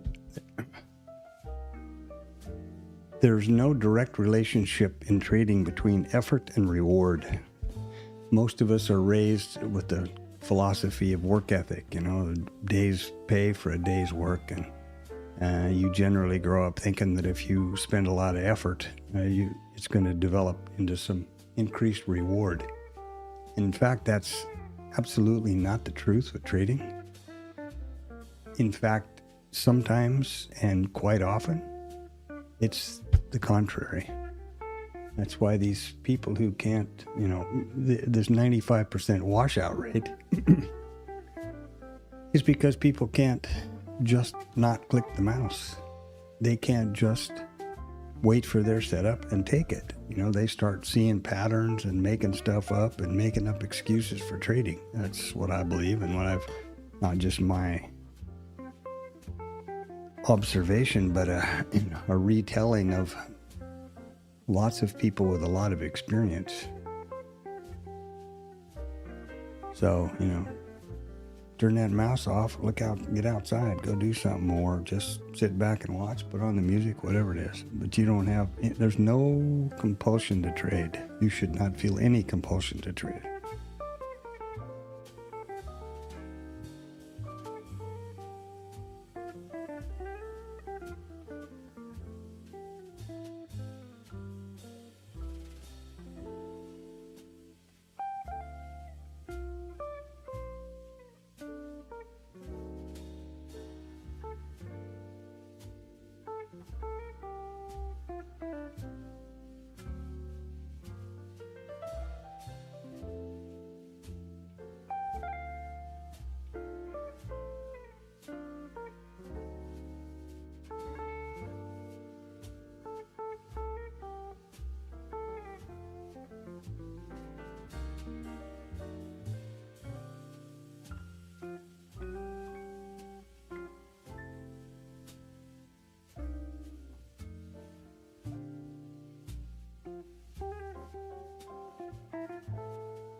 And you see the non-reaction to the FOMC minutes.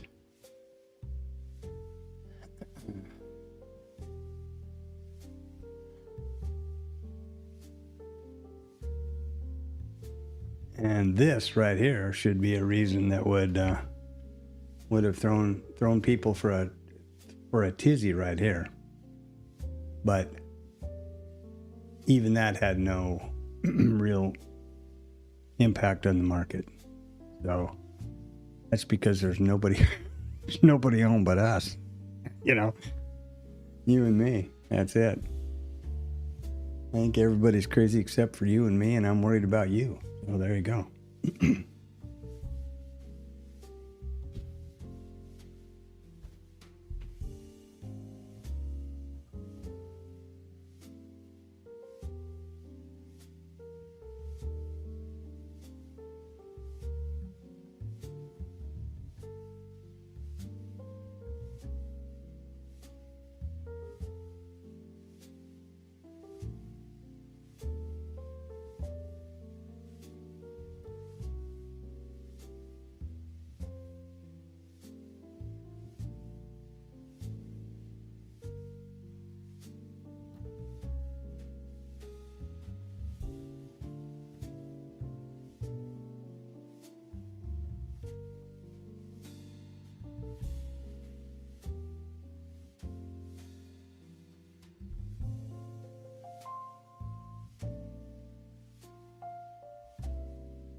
Well, that was kind of interesting. A little interesting things going on outside here.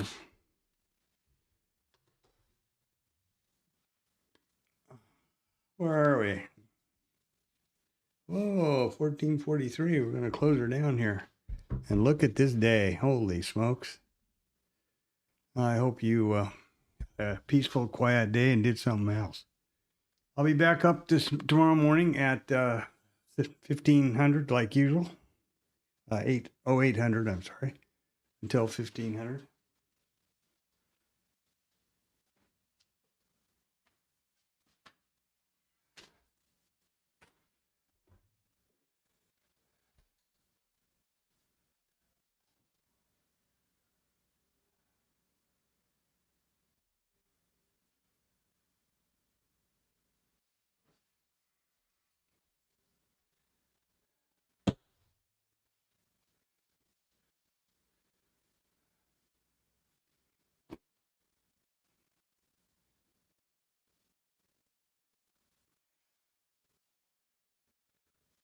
Yeah, wow.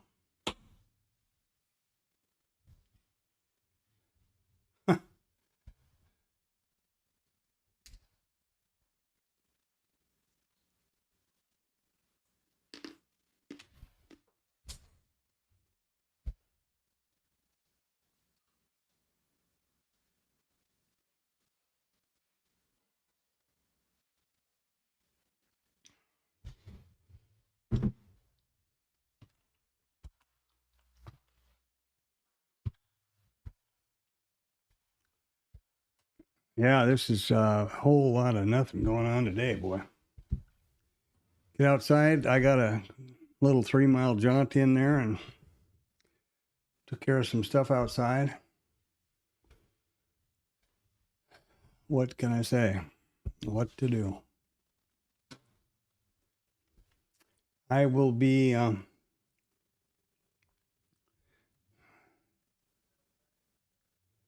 back in the morning. What can I tell you?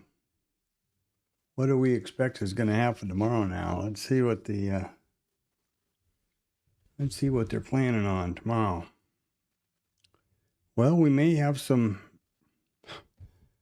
of these reports: jobless claims and crude inventory. We did today.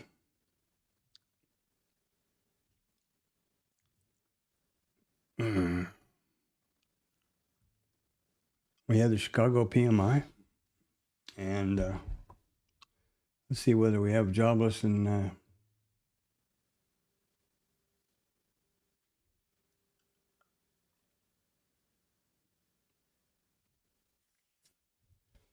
the other stuff tomorrow.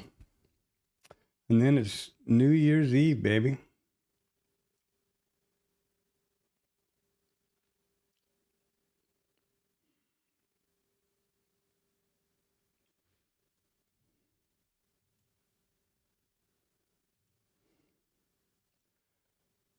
Yeah, they're showing them too. So likely we will have both. Remember, tomorrow is a full session. Going to start tonight at 1500 or 1700 and run through tomorrow at 1600. Then we're down for the day and back on Wednesday or Thursday evening at 1700 for the Friday ETH session. Yeah, nothing to recap today, boy.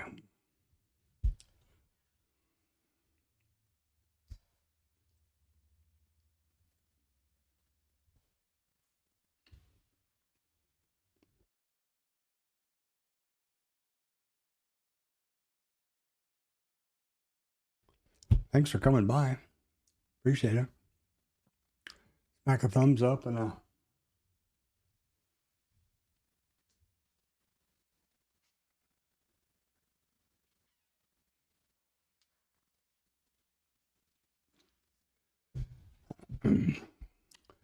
and a subscribe. That'd be great.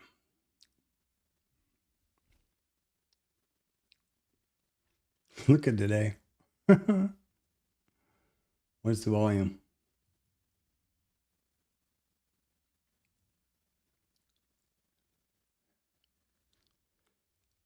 48% of normal. And 3-tick, we're down to a 3-tick average true range on a 1-minute bar. Boy, oh boy, what does that say, huh? And I gotta imagine that tomorrow's probably going to be worse. But I'll be here.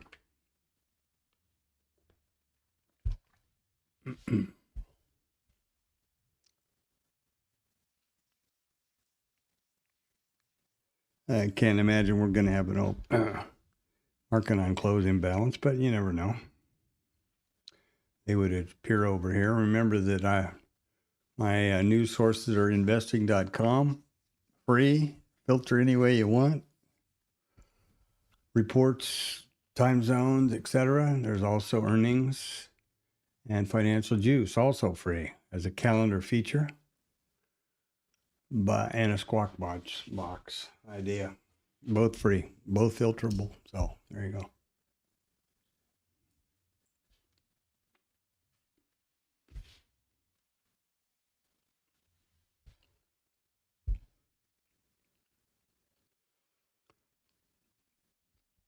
$30 seconds for the market on close and balance.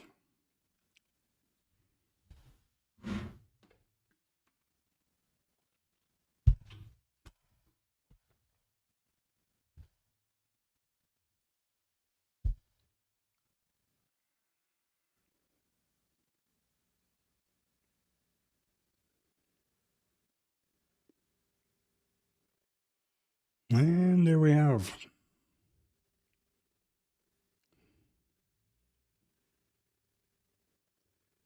There we have it, I guess. 50. You might call it that.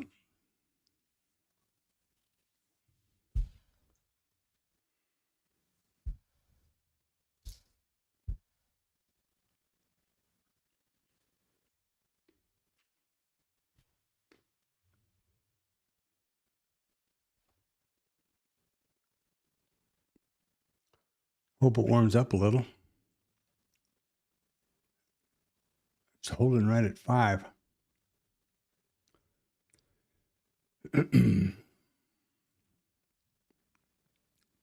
And by golly, we do have, look at there. Buy side across the board, 471 million NASDAQ. S&P, I'm sorry. NASDAQ's 317 million. Dow's 87 or 78 million, and Mag 7's 2.25. Amazing.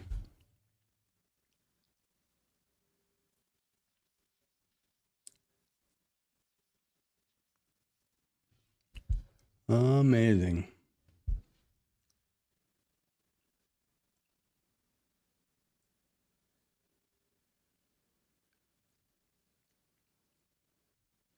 Oh, that's pretty low.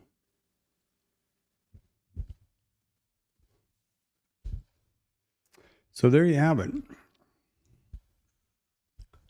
I recommend get outside, get some fresh air, do something healthy or fun or something, or both.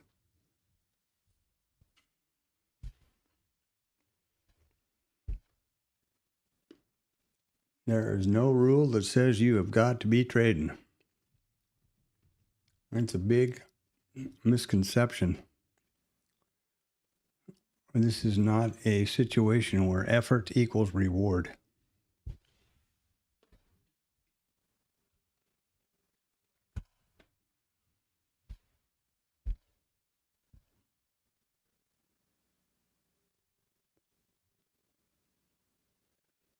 Not in the least.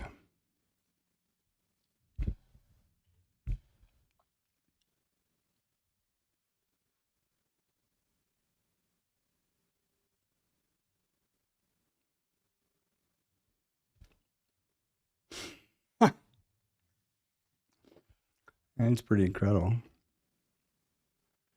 21 handles. Look at there. 21 handles all day, and the last, we're down here to 2 or 3 ticks average true range.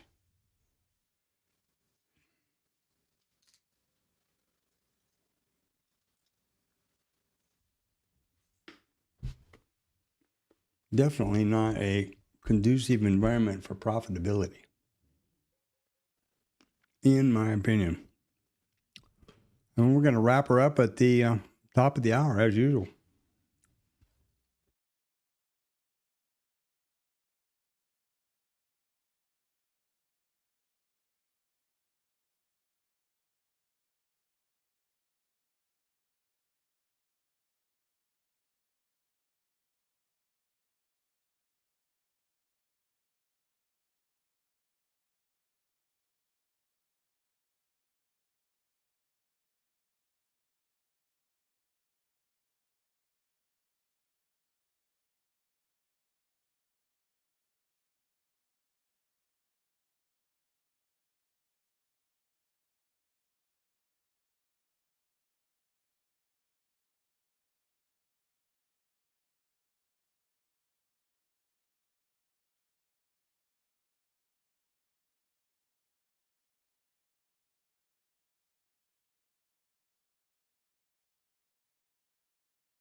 Going to have a closing swing, are they?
And 3 minutes.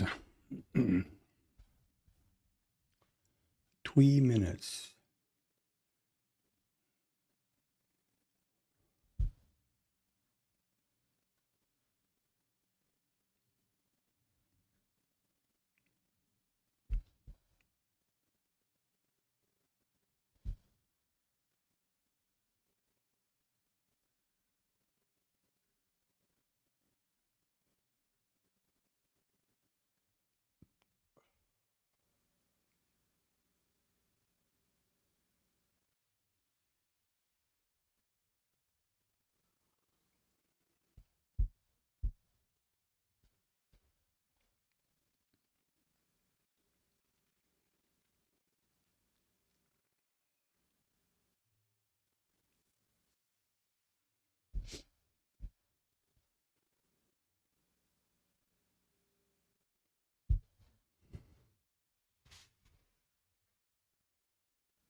Minute and change. Let's see. I hear my fan doing a lot of stuff. Let's have a look. See here.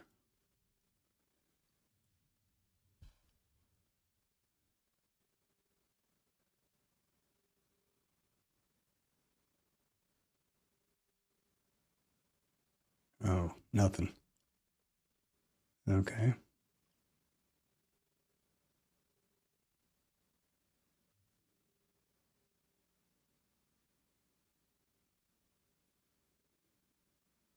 All right, great.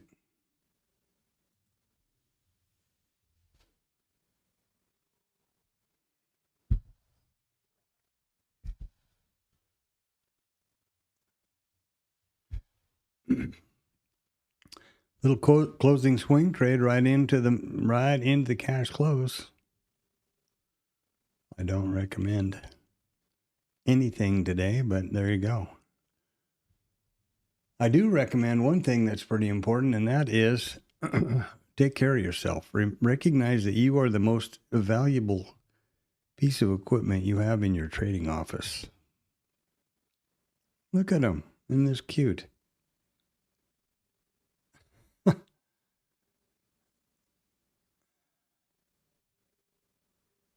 And you need to, take as good a care of yourself as you do your computer and your monitors and your software and your trading platform.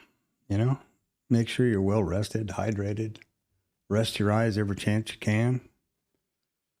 This is terrible on our eyes, staring at charts for, 7 hours every day. I'm standing here from 6 in the morning until about 2100 every day in front of these monitors. And these are standing desks. When I say standing, I mean it literally. And I'm on stream 7 hours minimum every day.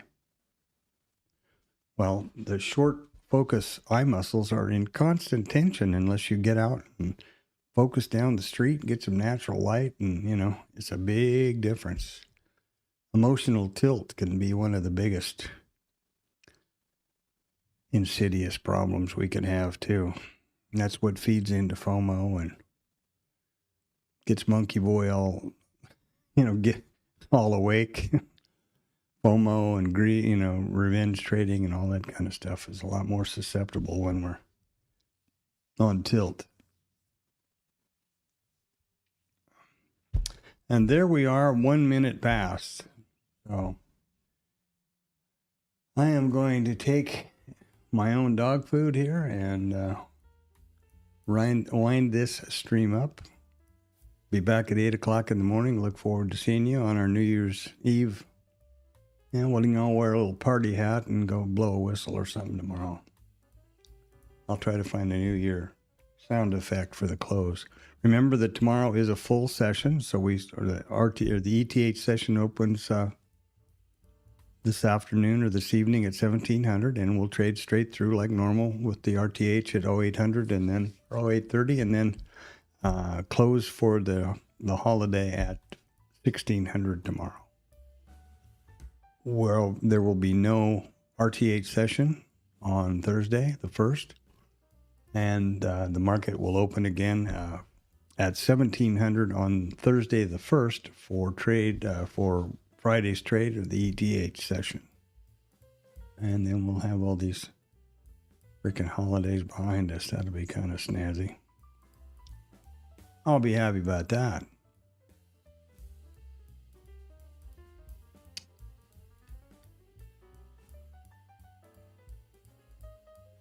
Yes, sirree.